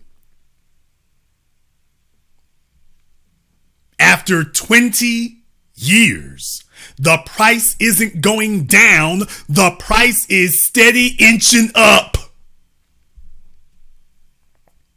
Do you understand what I'm saying here? I'm not making this up. The price isn't going down. The price is steady inching up. And she ain't even married to this man. She's putting obligations on him and isn't even married to him. But she wants a house. She wants a Macan. And let me tell you one more thing. As soon as you get the Macan, she's going to look at the neighborhood and say, you know what? This car doesn't belong in this neighborhood. It belongs in a different neighborhood. She's going to try to stake out as much of his resources as she can. This car doesn't belong in this neighborhood. I've been there on that one. I've been up there on that one. This car doesn't belong here. Caller from area code 708. You're on live with The Business. What's your name? Where you calling from? Sean, Chicago. Sean in Chicago. What's on your mind? For the 1%ers that want that $196,000 car, I think myself, I could afford it on my own. Or if you were married, you would have to put like 60-40 and try to bring the 100 in cash and then negotiate the rest. I'm sure everybody know cash talk. So I don't think that it's really that hard to obtain to be in the 1%. And with the report you said that when women make men better, that the man need a woman, I think that's true too, because women are bargain hunters and coupon clippers. You can go on a market right now, they got houses going for 70, 80,000 in a good neighborhood. If you had a man, you could buy the house, finance it, and then he could fix it all up. You know, go to Menards, get all the tools or whatever, go on YouTube, figure it out. So, yeah, I think we all can be in the 1% if we really thought about it. Okay, you can't be in the 1% unless you make the income. So, no, we can't all be in the 1%. You're either in it or you're not. Right, you could be in it if you put the work in. Even so, if you making $30, $40 an hour and do your 70, 80 hours a week, and then get a hustle on the side, like making soap, like all the people do make soap and all that. Think about that for a few moments. So she's already saying, ladies, to the women listening right now, if you will only work 70 or 80 hours a week and then get you a side hustle, making soap or ropes or teddy bears, if you'll do that, so in addition to your job working 80 hours a week, get ready to pull overtime on your own. Get ready to get after it. Day off? Yeah, what the hell you mean a day off? Sunday ain't nothing but the first day of the week. Get up and get at it. Get up and get at it. True. Think about that for a few moments now. Now, let me find out here, Sean, about how much do you make a year now? I'm fluctuating, but I'm up there. I'm fluctuating. 81. Okay. 81. Between 80,000, 100,000, a little bit more, a little bit less. Okay. Ma'am. But I still have plenty of time. Okay. Okay. Let's try to run the math here again, okay? Sure. Because I was talking about a specific vehicle here. If we're talking about a G-Wagon, and let's just say we're charitable here, and let's say you can pick one up for $150,000. Now you make $80,000 a year adjustable. But let me go ahead and give you that 80, okay? How much you planning on putting down on this $150,000 car? So I say the 50, and then I manage the other 30. So if I make 80, I put away the 50 for it. I'm not talking about go right away, you know. And if you see a car and then a whole year, like, oh yeah, I know the new car is gonna come out. It's still gonna be pretty new. If it's 2022 and you got the 2023s coming out, you'll say the 50 and you'll manage the other 30. So when you go in the dealership with the 50 and drop that down, you can go ahead and finance the other 30, or you can do the 50 and try to negotiate ma'am, with the, you're not, ma'am, you're not listening. You're not listening. The car costs $150,000. So if you save the 50, and if you were married, he saved his 50, you'll have 100 going in.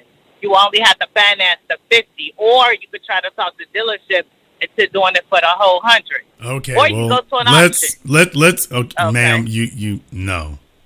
Short answer, no. To the auction idea. The sheriff represents it some way. Short answer to the auction thing, ma'am, is no. I'm talking about getting a 2022. Okay. Now, even if okay. Well, let me find out another thing here, Sean. How old are you? I'm 44 now. Okay, she's 44 now. Do you have any kids? Do I have what? Do you have any children? I don't have any children. Okay, she's 44. She has no children, so she works. She makes $80,000 a year adjustable. Here's the issue. If your income fluctuates, that's going to affect whether or not you can qualify for that to begin with. Me and my husband, I'll save up 50. He saves up 50. And then we will go and finance the other $50,000. Is that basically your plan? Yes. Okay. Let me ask you a question, Sean. How much money do you have in the bank in your own personal savings? How much do you have in the bank currently? Not enough to brag about or even mention how much I got left. Right. Not a lot, sir. Let's. But in context of what we're talking about here, at 45 or so years old, how easy is it to save up $50,000 when you make $80,000 a year? If I get on code and I want something, then I'll save that. Yeah, it's pretty attainable. If I was living recklessly before, not thinking about it, then yeah, I didn't come up. That isn't what I asked. 3 million you talking about, but ma'am? But that's not what I asked you. So let me try again. For a person who makes $80,000 a year adjustable, which means it's not consistent, how long would it take for you to save up $50,000? Within that year, because every week that I get my money, I'll be putting it aside for that. So about a year. If you make it 80 a year, okay, I would say I could do it in a year. Yes. $80,000. How much do you make? How much do you retain after taxes, ma'am?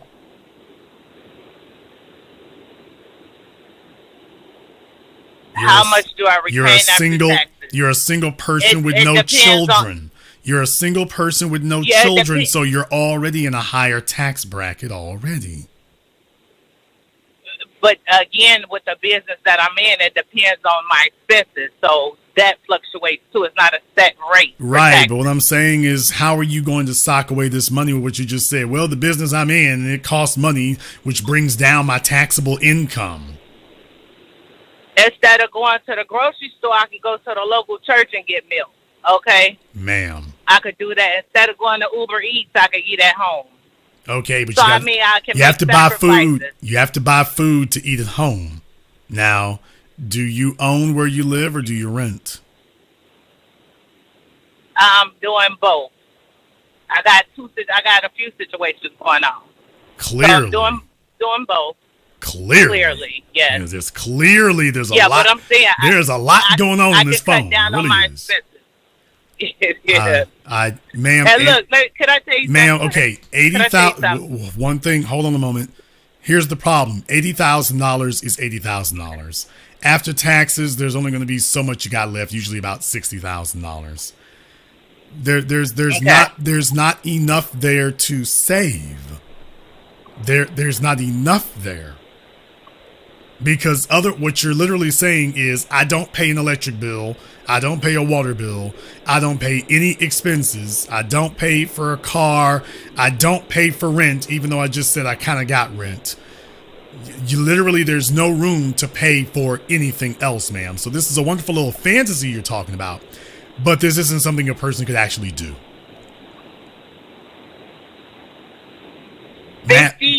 50 and the 30, you still got 30,000 left. But okay, I don't want to argue about that. No, ma'am. You have, even under your example, you would still have over $50,000 left, because finance charges on the $50,000 probably going to be another $5,000, so you'd still have $55,000 left, ma'am. I don't know where this 30 is you keep coming from with, but if your husband puts in 50 and if you put in 50 and your man puts in 50, there's still going to be over $50,000 left over that needs to be financed. Let me give you the answer. If you're doing like 800 times 12, that's what, like $3,900 a year. That's not a lot within the 10,000 you got, or the 30,000 you got left over. You know what I'm saying? What? And if you look at, what are you talking about, ma'am? if you pay $800 a month in anything times 12, that will be a yearly thing to live, a yearly fee to live, right? That'd be 9,000. That's 9,600, ma'am. Or is it 10,000? Whatever it ain't 30,000. Is what I'm trying to tell you. 800 times 12 is 9,600. There's no reason to guess about it. So, okay, so take the 10,000 away from the 30,000 you got left. Now you got 20,000 for the electricity, gas. Okay, what is this 30,000 that you keep talking about?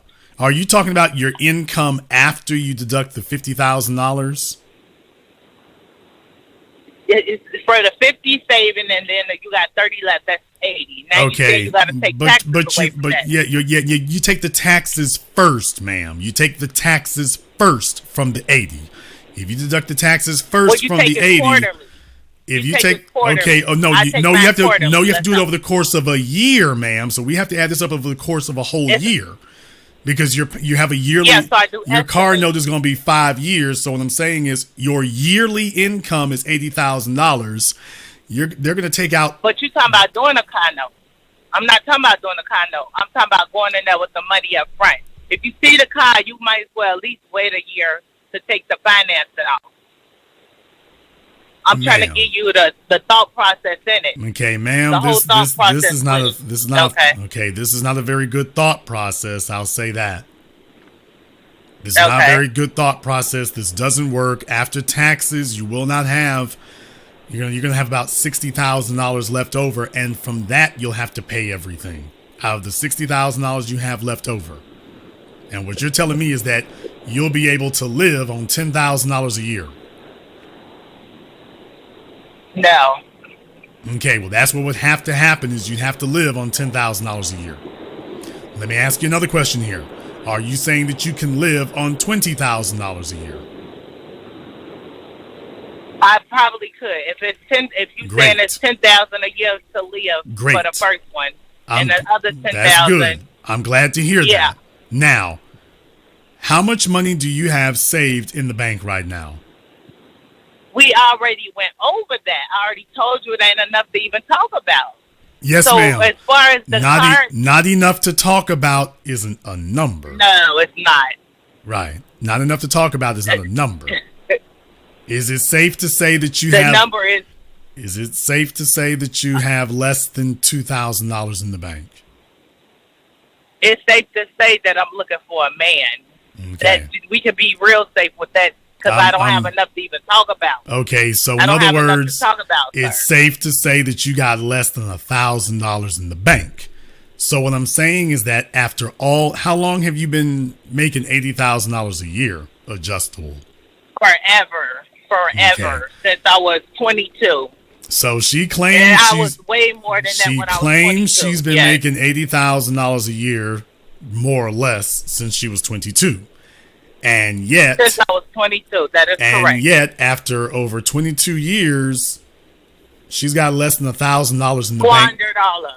Yep. Correct. None of that. So in other words...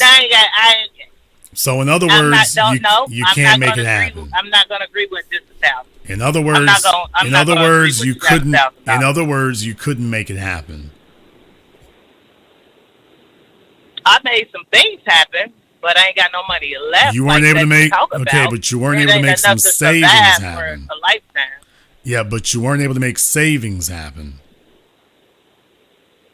Nope, I was purchasing and spending. That is correct. Okay. So no shame in the game. Spending and purchasing. So you haven't been able to demonstrate that you can make make this hypothesis work over the last 22 years. What makes you think you're suddenly going to be able to make this work now? I done had my eyes on a $196,000 car. Okay. Number one, are you currently married? Get shot over the car. Okay. Are you currently How married? How long have I been married? Are you married? No. Okay, so I'm not married. Okay, so in the hypothetical scenario you gave us about having a husband, you currently don't have a husband either. So in other words, you would have to carry the freight for this car on your own. On my own, yes, and it's very obtainable on my own. 80,000 is very obtainable if you believe in fiction, but you yourself haven't been able to even demonstrate a proof of concept to make it happen. So in other words, if a man doesn't come along and deliver it, it's not happening. If a man was willing to give me a $196,000 car, I would talk him out of it. I would say these little stars in the sky, I could put little Christmas lights up there in the roof. You know what I'm saying? Or we could put a star shower up there and make it look like little diamonds in the sky. I would talk him out of it because it's totally unnecessary. Who wants to drive down little pebbles and stuff on your car from the roadway? Who want to go to Walmart and just ding in your car while you inside? I wouldn't even want it. We don't even got to waste our time with it. I popped the old emblem off the Jeep because that's what it looks like. I popped the Jeep emblem off and put the Mercedes emblem on. Like, we'll make it happen. It's not that serious. For me, it's not that serious. Might I ask here? And that's the truth. Well, might I ask here, because the car's dimensions come into play now. What size do you wear? You say what size do I wear? Yes, the car's dimensions come into play here. So what size do you wear? Oh, no, probably a 12, 14. I'm about to say probably a 16, probably something like a 16. Nah, not at all. No, ma'am. You sound like a rather rotund, jolly lady. So I'd put that number closer to 16, 18. And what you say is a no? If you said I was that, would you still say it was a no? What I'm saying here is I'm saying is I can only a certain type of female would speak about those things in that manner. And there's a certain type of female who talks in this way. Because here's the thing, ma'am. What you just said completely disregards competence, class, and productivity. So a person making $15,000 a year who wants to dream and wants to wish, what you're saying makes perfect sense for a person in that scenario. It makes absolutely no sense whatsoever to a person who's living the life. It makes no sense whatsoever. None. Because that $80,000 you talking about, we smoking big rocks, not just rocks, smoking big rocks. Talking about buying a G-Wagon on $80,000 a year, they will laugh you. They won't laugh you out of the dealership. They're going to laugh and then escort you out of the dealership. But you can't get there from here. You can't. There's no way. That doesn't work. Mathematically, it'll take you a decade to get that far. Because you're going to have to save up most of the money. And mathematically, what you're talking about doesn't happen. You don't have a man to cooperate with on that. Well, if I had a man and he could afford a $196,000 car, I would talk him out of it. Now, let me show you why you're wrong. Let me show you why you're wrong on that one also. Why do you think, I want everyone to pay attention, because everybody out there, you got some kinfolk who've never been around money before, don't know how to manage money, and certainly don't have an income bracket where you pay for these kind of things. So let me go ahead and ask these questions. Everyone pay attention here. Now, why do you think you would need to, quote, talk him out of it if Mercedes has determined that he's well qualified for it? Why do you think you need to do that? Because I would like to redirect our energy towards something else versus a car that's going to get diminished as soon as we put it off the lot. Okay, first of all, G-Wagons hold their residual value extremely well, so that actually would not happen. So if you actually know something about cars, you would know that the G-Wagon is not like most of these other cars out here. It's hand-built in Germany. It's in limited supply, and it actually, because it's more of a niche car, it actually holds its value remarkably well. The value on resale, but you already lost once you bought it because it already diminished. Even if it's hold its value, you're still going to take a big loss off of it. How are you going to take a loss? Ma'am, did you hear what you just said? Did you hear what you just said? You just said even if it holds its value, you'll take a loss. What? If you bought it for $196, when you put it off the lot and start driving it, miles get on it, it's going to start depreciating. No, ma'am. If it's ever been in a wreck, it's going to depreciate. Okay, well, if any car has been in a wreck, it'll depreciate. Ma'am, if any car has been in a wreck, it'll depreciate. But assuming that it hasn't been in an accident, that's why we don't need $196,000 car. Assuming it has not been in an accident and has been well maintained, the car is going. G-Wagons in particular would be remarkably good at holding their value. So no, ma'am. Maybe you don't know what. Maybe you don't know what holding value means. It will be it's remarkably resistant. It is resistant to depreciation. So when you try to sell it or get rid of it, it's still going to be worth $196,000. Okay, listen to me very carefully, ma'am. You can go to autotrader.com right now. I'm not telling you what I think or what I suppose. I already had this conversation with my man Isaiah Washington a couple of weeks ago. You can go to autotrader.com. When I was pricing G-Wagons last year, they were $110,000, the same price as the current Escalade, Platinum, and Lincoln Navigator Black Label. Mercedes decided, because we're Mercedes, we ain't gonna sell for the same price as a Navigator and a Escalade. They raised the price to like $130,000. Anybody who bought a G-Wagon in 2018, 19, 20, those folks were paying around $110,000. You can go to Auto Trader right now and find 2019 G-Wagons starting at $130,000.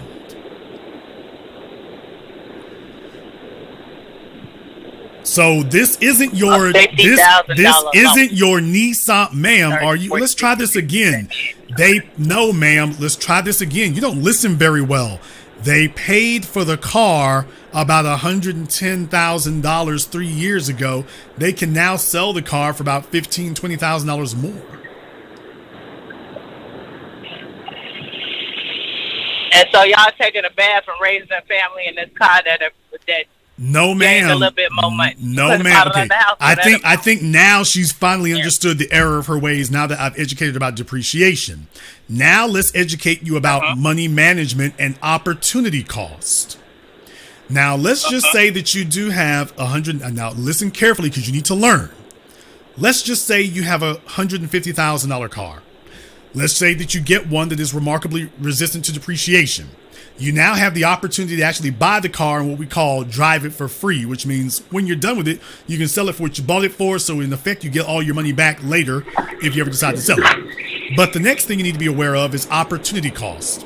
Now, the reason why you're saying that I would tell my man, save the money and put it somewhere else is because what you're trying to say is that, well, if all of our money is tied up in a car, we could be using that money somewhere else where it would benefit us more, correct?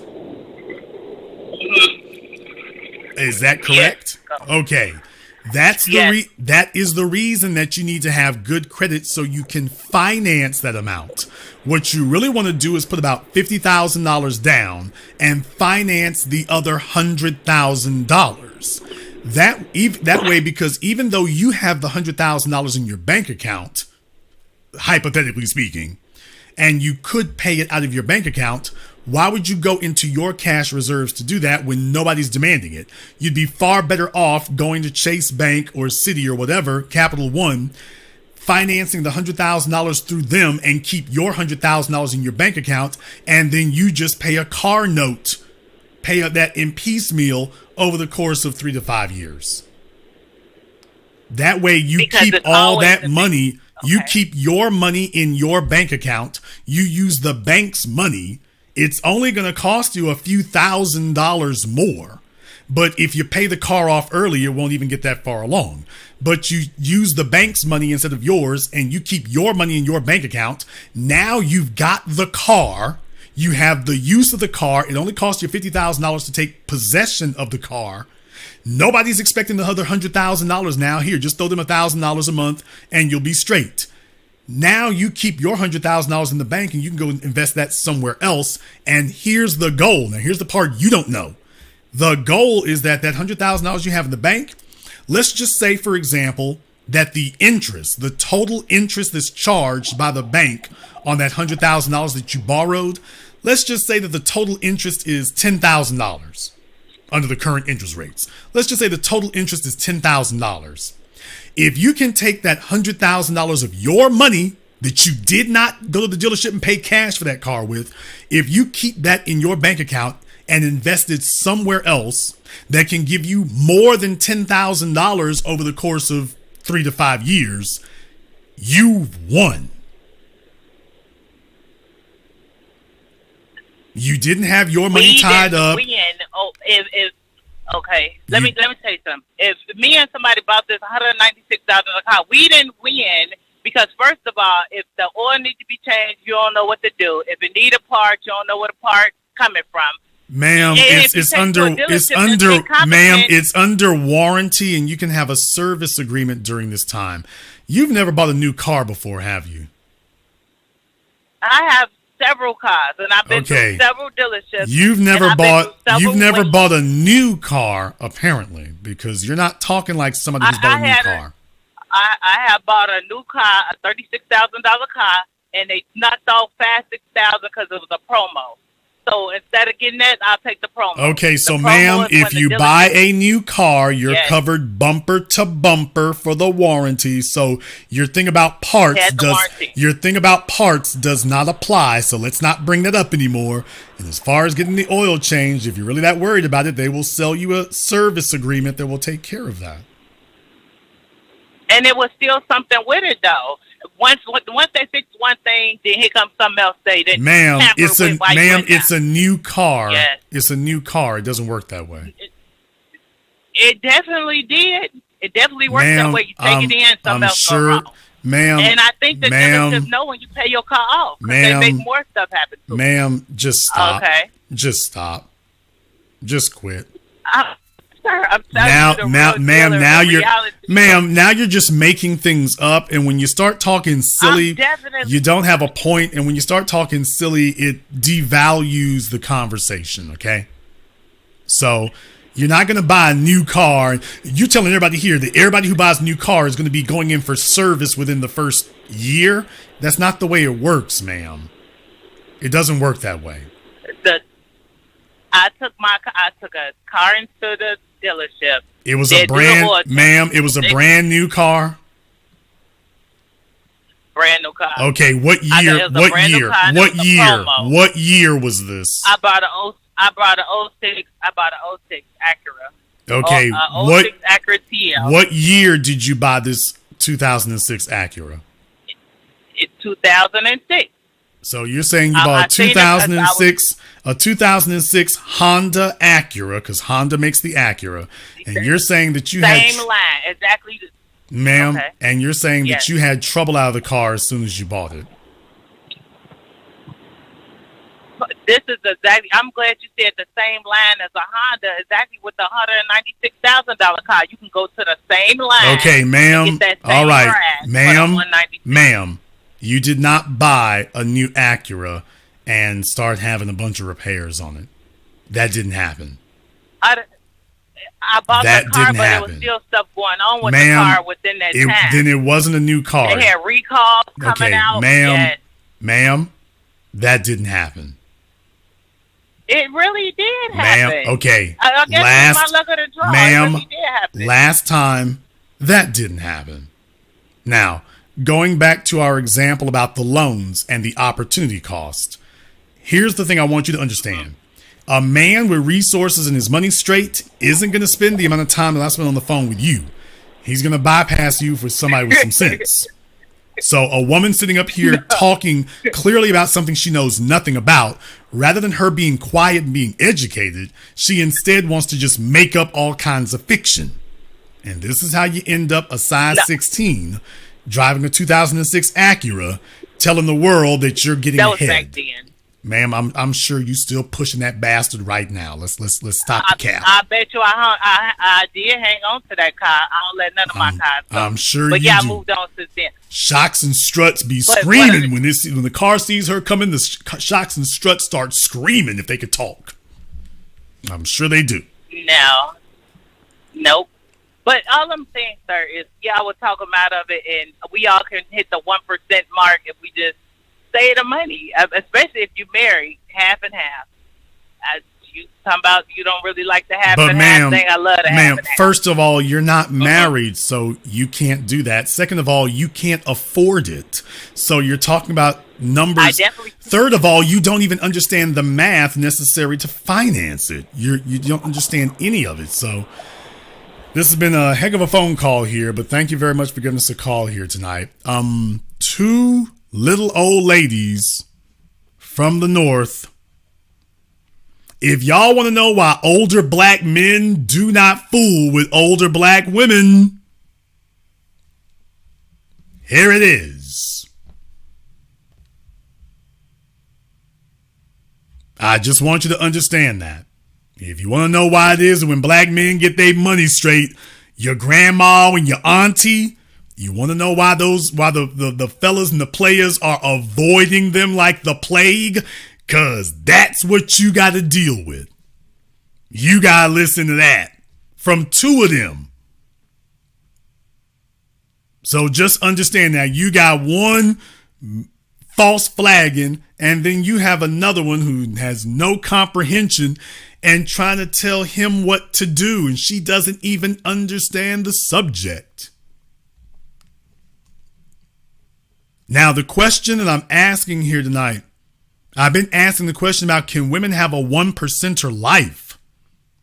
Because the bottom line is, no matter what you say, that's what you're looking for. You're looking for that. You're expecting that. You've been waiting on that your whole life. And the greatest amount of the greatest gesture of dishonesty that you can inflict on men is to tell men that this ain't really what you want. I want us to be very, very clear about this tonight. The reason why I was going through this is because this is the most dishonest, skullduggerous, traitorous thing to be doing, is to tell men that something that you so clearly want and that you will be bugging and nagging the hell out of them over, that that's not actually what you want. That you don't actually want it. Let's be very clear. It doesn't matter who the female is. It doesn't matter how old. It doesn't matter how fat. It doesn't matter how cute and how young. It doesn't matter. They all want the same thing. They are all waiting for that glow up. But they're not workhorses. You had two little old ladies call in tonight, hypothetically talking about working 80 hours a week. If you attempted to work her for 80 hours a week, she would curl up in the fetal position by the stove. She would never let you do that to her. She'd start having a mental and nervous breakdown if you tried. If you told her that she was going to be responsible for carrying the freight. She ain't gonna do it. It's not gonna happen. So when I say, hey ladies, how many of you would pay for a $100,000 car? They start backing off. But let me tell you one thing. If you're a man who can afford it, she's gonna start dropping hints. She's gonna start dropping hints that that's what needs to happen. Because she's been waiting all of her life. She's like, hey, I'm not trying to work no 80-hour shift. That's your job. So what I'm saying is that I want the men to understand. Every woman wants to be upgraded. Every woman wants to be upgraded. Every woman wants to be upgraded. But they don't want to have to finance it. They all want it, but they do not want to have to finance it. The biggest lie a female will tell you is, I'll do it myself. She's not gonna do it. Let me ask y'all a question. Can you all explain to me why it is you see this disproportionate number of fist fights when it comes to females if they were the millionaire? Can you explain that mess to me? Why is it you have this disproportionate number of fist fights, falling out, women sitting up here doing all types of out of line, rude behavior? Why is that? Why is that? Because the greatest lie being circulated in society is that women don't care about your money. That women don't care about your productivity. Every woman is hoping that she bumps into the right dude and wins the lottery. You know why? Because she's had a dream that she's been sitting on for decades. She's got a dream. And it extends well beyond the car, too. By the way, she's got a dream of a house where she sits up here and hosts people for Thanksgiving and Christmas. The men trying to run folk off. The women trying to bring people over. She has this dream about a big front yard that's covered in snow during the wintertime. God help you if she has a dog. But let's be clear. Once you start crossing a certain threshold of numbers, she's gone. She's gone. There will be a small minority of women who can do this for themselves. 4%. 4. The other 96% are either going to be hoping and wishing, that's the majority of them, and then a small fraction of that is going to spin themselves into oblivion attempting to pull it off. Those are going to be the two categories left.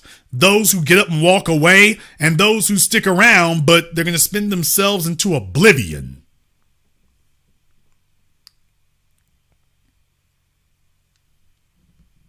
For those of you who missed the first hour of the program where I laid out all of the numbers definitively for you here, tonight hopefully is your master class so that you understand that. The reason I'm bringing all of this up tonight is I want you to understand for the men.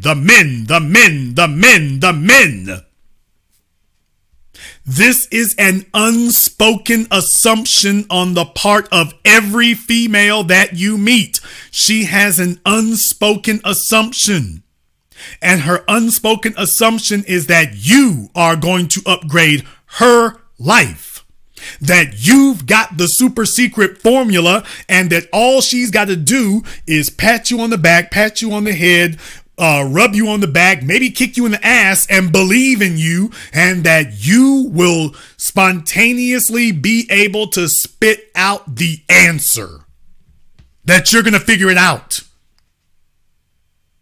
That you're going to make it happen. That you're going to make it occur.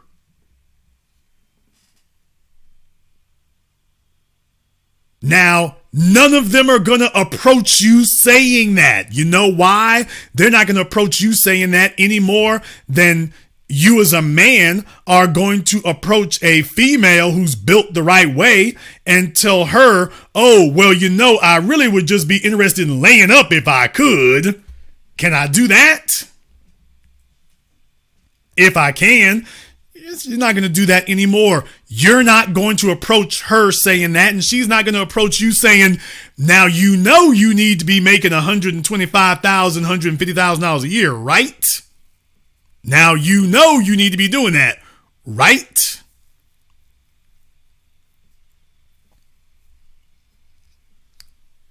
And so many men out here today feel betrayed. They feel stabbed in the back because this was an unspoken assumption. You actually believed it when you heard the fella she was with. You actually believed her when she said she was with you for your personality. Can I get the women tuned in here tonight? Since it's a Friday night and y'all ain't at the club, you're here with me. Ladies in the chat room, by a show of hands. Ladies in the chat room, by a show of hands, can y'all keep it real with the fellas tonight?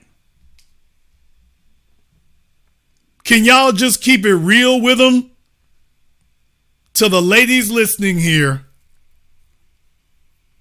can y'all tell the fellas that at the end of the day, you really do expect him to just figure out how to elevate you to a 5%er or 1%er life? By a show of hands, ladies, can you admit that you don't just come out and tell men this, but you expect it? Can you give me the hands up emoji?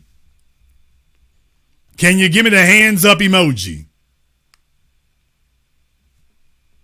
Can you all just be honest and tell the fellas the truth just one time? Can you throw up in the hands up emoji and just tell the truth? Hey, this is what we expect. We're not saying it to you straight out like that, but this is what we expect. I really do expect this.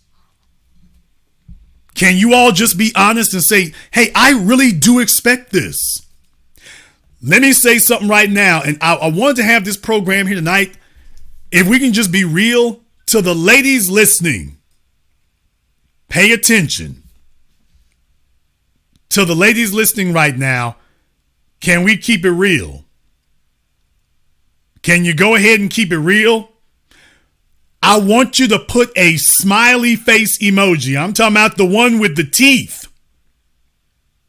The beaming face with the smiling eyes. To the ladies listening, if the G-Wagon is your dream car, give me the smiley face with the teeth emoji in the chat room right now. If that G-Wagon is your dream car, go ahead and drop the smiley face with the teeth emoji like Melanated Brown just did. Drop that one in the chat if that's your dream car. That if you were keeping it all the way real with men, if you were keeping it all the way real with the men you talk to, that you would tell him, yeah, I really do want that one. I want that one.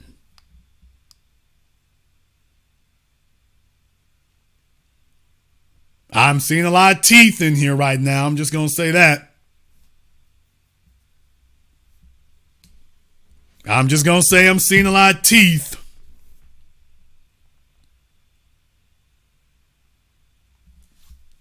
Roger, take the night off. It doesn't matter.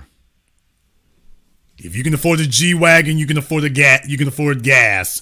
That's what the man at the Cadillac dealership told me. He didn't even mention the fuel mileage. He said, if you can afford this Escalade, I figure you can afford the gas. I figure I don't have to tell you about it.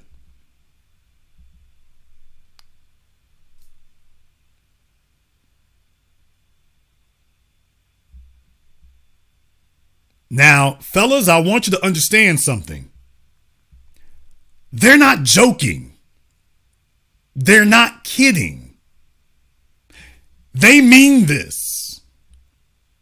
They mean it the way they're saying it. They really do want that. They really do want that. My mods need to calm down a little bit tonight. My mods need to calm down a little bit. In any case, fellas, they really do mean that. Just like you kind of play like you really want to lay up with a chick and you checking to see if she took that hint, how she took it, if she got offended or not. If she wasn't offended, you're like, oh, really? We can? They really do mean that. They really do. Show of hands emoji from the females. How many of you would like that Range Rover SV autobiography? How many of you, not you would like it, but you would love to have it? Give me a hands up emoji if that's you. I'm doing this for a reason. I'm doing this for a reason. Trap Queen, Libra Queen. Yeah, you've been throwing the bait out there on Facebook.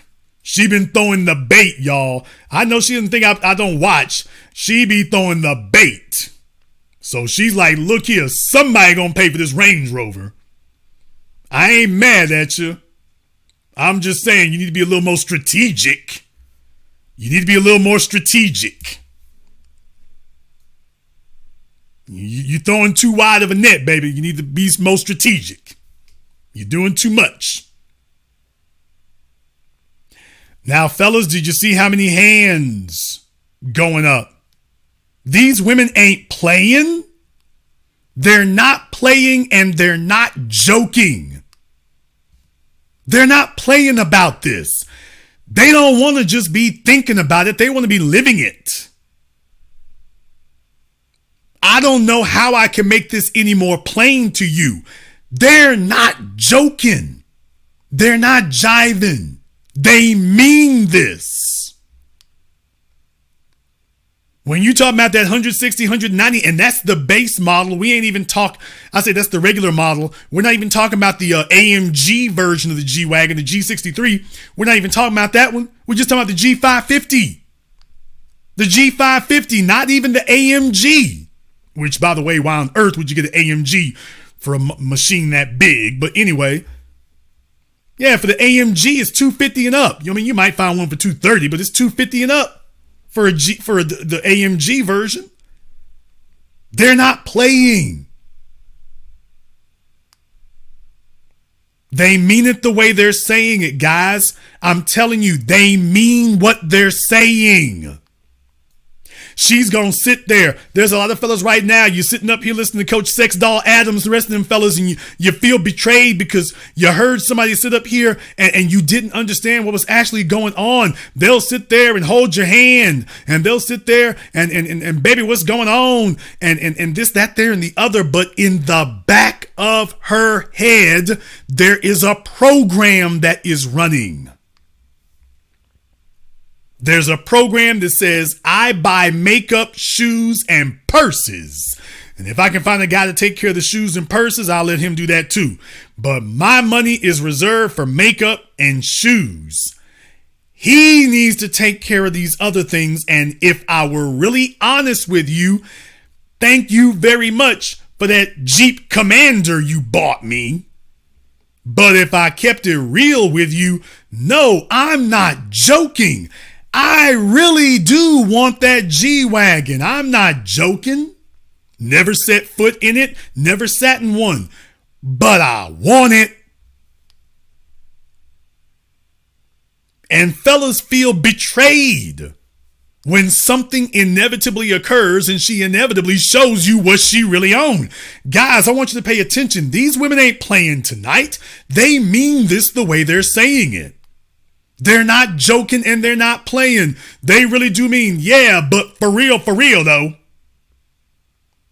It's kind of like the fellas, when you meet a female and you want to joke around, hey, baby, man, you the kind of chick I could have a one-night stand with, and you start laughing and you're like, okay, well, she ain't going to go for that. And then she says, you know what? You might be right. You're like, for real? Yeah, he wasn't joking when he said that. You the kind of chick he can have a one-night stand with. He's not joking when he says that. Well, guess what, fellas? When she says, you know what? I really would love it if you bought me that G-Wagon. And you like, well, let me check the numbers. She's like, for real? Why so? But guess what? Take a look at the women who called in tonight. They ain't gonna do that. Ladies, I got to put y'all on the spot. This is a public service announcement. This is an educational effort. Show of hands. Show of hands. The women who have put 0 down. Your last new car, you put your last car, period. You put 0 down. I want you to put the heart emoji. If you are a female listening to me right now and you put 0 down on your car,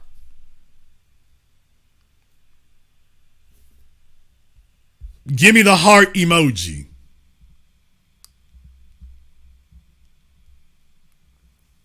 If you put 0 down on it,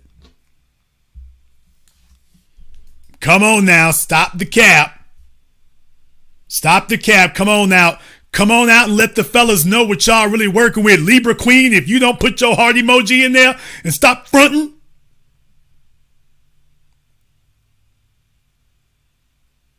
If Libra Queen don't put her damn heart emoji in there and stop fronting.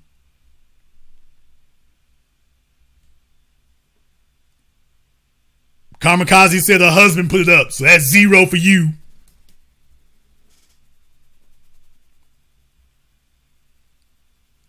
I didn't say no payments. Lord, how you gonna put nothing down, no payments? Anyway.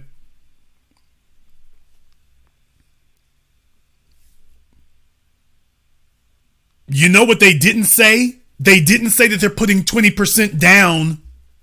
Did you notice that? None of these females are putting 20% down. Did you get that? None of them are saying that they put 20% down. 20% is not a numerical value. 20% is a value judgment. 20% tells me how you manage your finances. 20% tells me how you manage things. You're supposed to be putting at least 20% down. And the females are like, 20% of what? That price? Oh, hell no. So what I'm saying is that what you're telling me is where you're going to be. That's what you're telling me. Now, here's the thing, fellas. Did you see how that last woman was on the phone? Big as daylight, talking about, well, if I had a husband, he'll put up $50,000. If I had a husband, he'd put up $50,000. Y'all know that she didn't skip a beat. What she really meant is he'll carry the freight. I'm putting this into perspective because I want the men to understand, to every fellow listening to me right now, this is what women really expect of you. No joke, no kidding, no game. She really wants to know what that experience is like. She's really serious. And she will give the time of day to the man who can provide that. Pants sagging, weed smoking, gold teeth. Don't let any of these females fool you and act like she would overlook him. If he is able to get the job done and you cannot, guess what? He just became the front runner. So I want you to recognize what it is that puts you in that position. I want you to recognize what it is. I want you to recognize where you really fall in the pecking order so you can have some idea of exactly what's really expected of you. And understand that they're not joking. They really mean these numbers. They really mean that. Now, fellas, what you gonna do? When you're in a situation where this is really, literally what they mean, They really, literally do mean that she really, literally does want this life, and you literally are going to pay for it. That she really expects you to do it. Now, what happens if you can't? What happens if you can't pull it off? How many fellas here think that their personality matters more to the women that they're with than anything else? Show of hands. How many men listen to me right now? You really do believe that your sterling personality, when she says, I want a guy who's nice to me and can watch movies with me and hang out with me, how many of you actually believe that? That will trump all these other, that as long as you got that straight, you're all right. How many of you guys listen to me right now? How many men listen to me right now? You actually do believe that you are depositing money in the bank of personality, that there's some invisible bank account somewhere where you are racking up value with the woman you're with based on, quote, how nice you are, how many walks in the park you gave her, how many times you held her hand and watched movies on the couch. How many men listen to me right now? You believe that there is some invisible bank account somewhere where you're storing up value.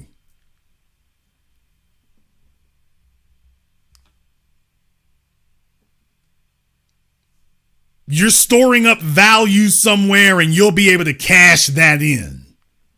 Well, even though I didn't do the physical things that she wanted and the stuff she dreamt about, she gave me a pass because I've got a great personality. She gave me a pass because I like watching Netflix. She gave me a pass because that's what was going on.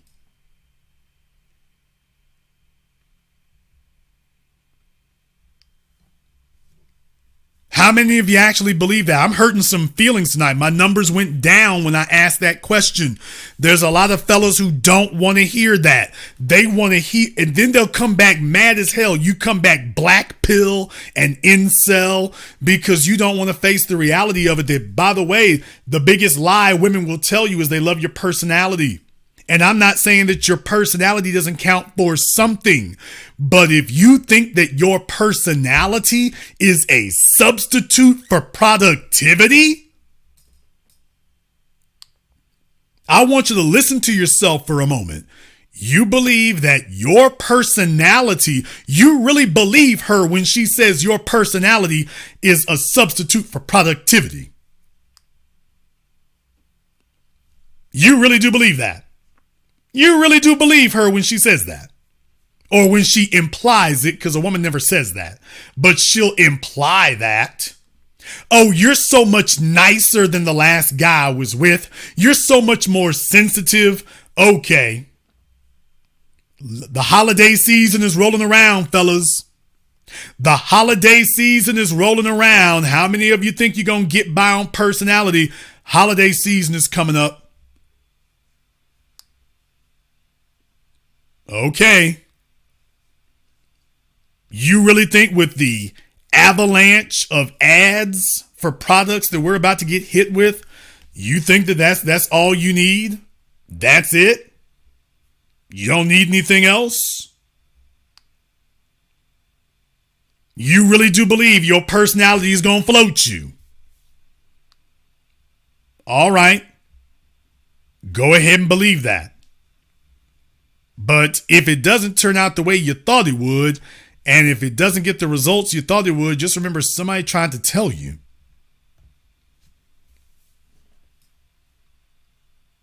Can a woman have a 1%er life? Can a woman have a 1%er life? The answer is in 2022, absolutely she can, but she can't do it herself. She's gonna have to have a man who's gonna make that dream come true. She is not going to put in the hours. She is not going to put in the work. She is not going to sacrifice. She's not going to do it. She's just not.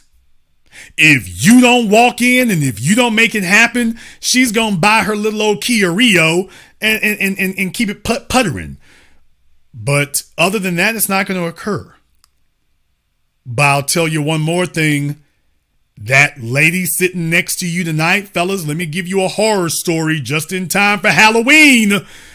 Fellas, yo chick, I'm talking about the one laying next to you in bed tonight. You need to do that car check that I did earlier. If you really do believe that your chick values you based on your personality, you need to do that car check that I did earlier. You need to run through those models. Hey, how you feel about this G-Wagon? Oh, that's ugly. Okay. How you feel about this Range Rover? It looks kind of funny. Okay. How you feel about this Bentley Bentayga? Oh, I love that. That's my dream car. Y'all better do a damn dream car check with your chicks. Why do you think they keep back pocket dudes, man? I don't know how else to tell you. Why do you think they keep back pocket dudes? Every female listening to me in this chat room tonight, she got two fellas. The one she claiming and the insurance policy that just in case things go south, she ain't gonna fall and splat all the way on the ground if she can make it happen. If she can make it happen.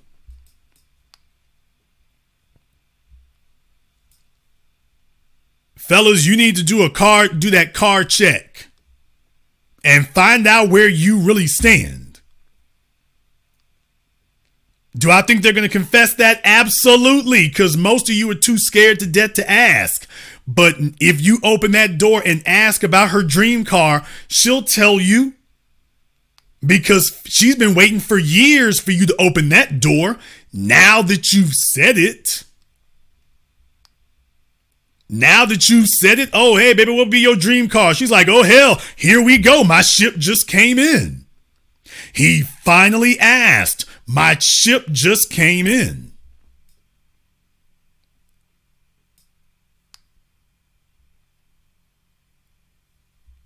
No, fellas, they ain't kidding. When they say that, they really do mean it. They really do.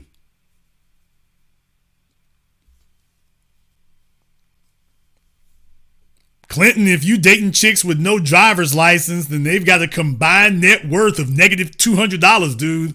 I don't know. You getting chicks at the homeless shelter? Is that what's going on? Is that what we're doing? In the chat room, Matt Grade said, so if I'm willing to buy you a new Camry or Highlander and that's not good enough for you, it doesn't sound like that's the kind of woman worth being with. Here's the issue, Mac. You're getting your signals crossed. You're trying to figure out where the floor is. I'm trying to inform you that women have a ceiling. You cannot negotiate this. I didn't ask you if you like it.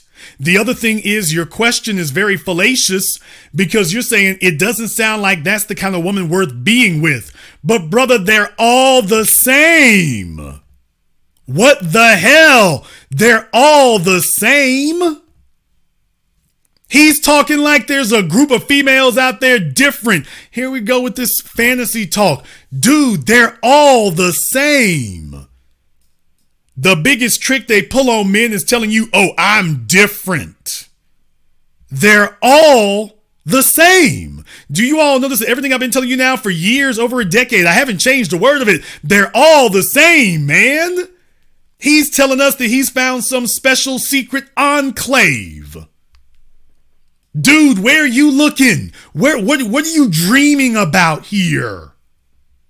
This is like a woman saying that, oh, well, if all a guy wants is sex, then he's not the guy to be with. Man, where you going to get your men from? Mars? What are you talking about? Dude, they're all the same. Now, there are some who are going to want a Porsche and there are some who are going to want to Aston Martin. But the bottom line is she considers that Highlander the entry fee. You talking about a new Toyota Camry. Oh, she'll take the Camry, especially if she's driving a, Hyundai Sonata. She'll take the Camry, but just understand that's the entry fee. That's your entry fee. She's going to be back in 2 or 3 years. She wants to know what comes after the Camry. She wants to know what comes after that. And what I'm saying is, if you're not prepared for that, just understand things is 50-50. She will look you in the eye, be expecting more, and it's going to be 50-50.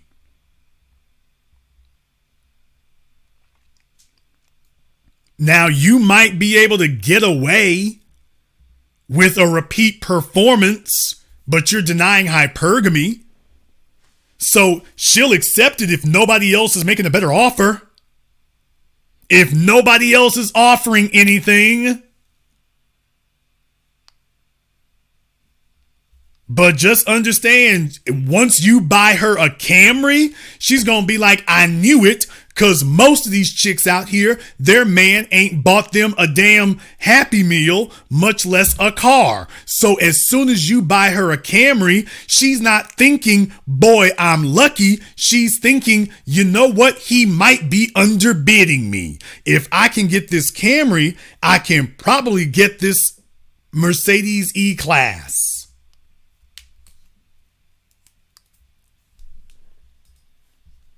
Do you understand that? She's not looking at the Camry and saying, boy, I'm lucky. She's looking at the Camry and saying, I wonder if I can get this E-Class.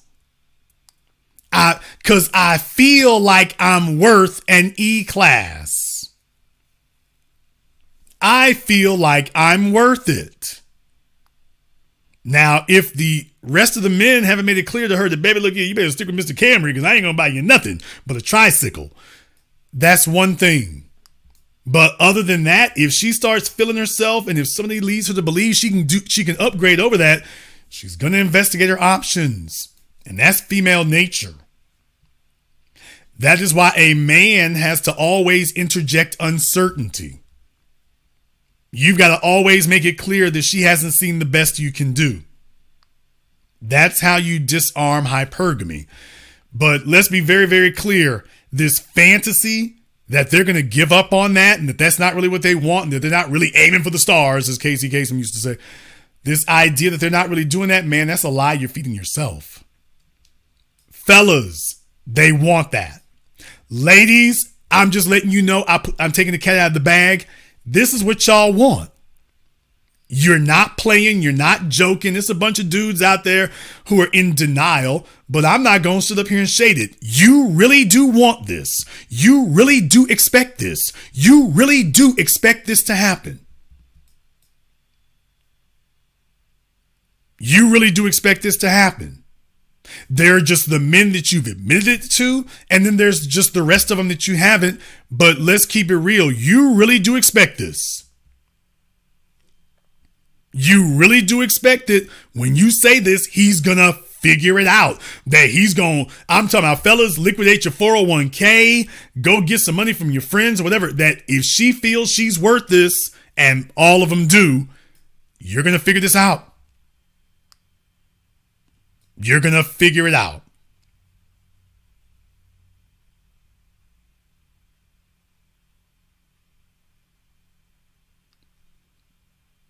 I'm just the guy who was determined to sit here tonight and say, let's have an honest conversation about this. Women want this, but the numbers don't support them being able to do it. We've been over the numbers left, right, upside down, and sideways. If it's going to happen, it's going to be a man who's going to deliver it. So guess what, fellas? They are expecting you to get up in here and to deliver it. And not slowly either, by the way. They're expecting you to find a way and deliver it. I don't care what she told you about personality. I don't care There are enough men listening to me right now. You've heard everything in the damn world about personality, about how messed up her ex was, about how insensitive, about how money don't matter. That one right there, I can't believe it's the 21st century and I still got grown ass men telling me that they believe me when a woman tells them that money doesn't matter. I can't believe I'm sitting here in the 21st century and there are grown men saying that. Grown men trying to convince me that that's a real thing in the 21st century. That this tangible metric of performance, that somehow you are immune or exempt from it. Okay. Believe that.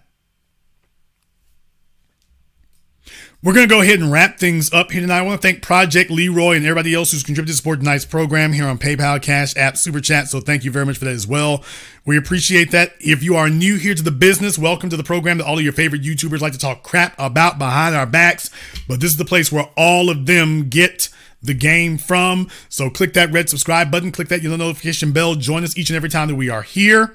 And if you haven't joined our patron, we're going to be having another patron here tomorrow around noontime central. Last weekend, folks are still talking to me about last weekend. Didn't pull any punches, didn't shade the nickel on it. It is what it is. For those of you who missed it, you can watch it if you join the patron.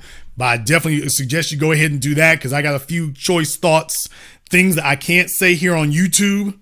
And in a way I can't say it here on YouTube, I can go ahead and do it on my Patreon.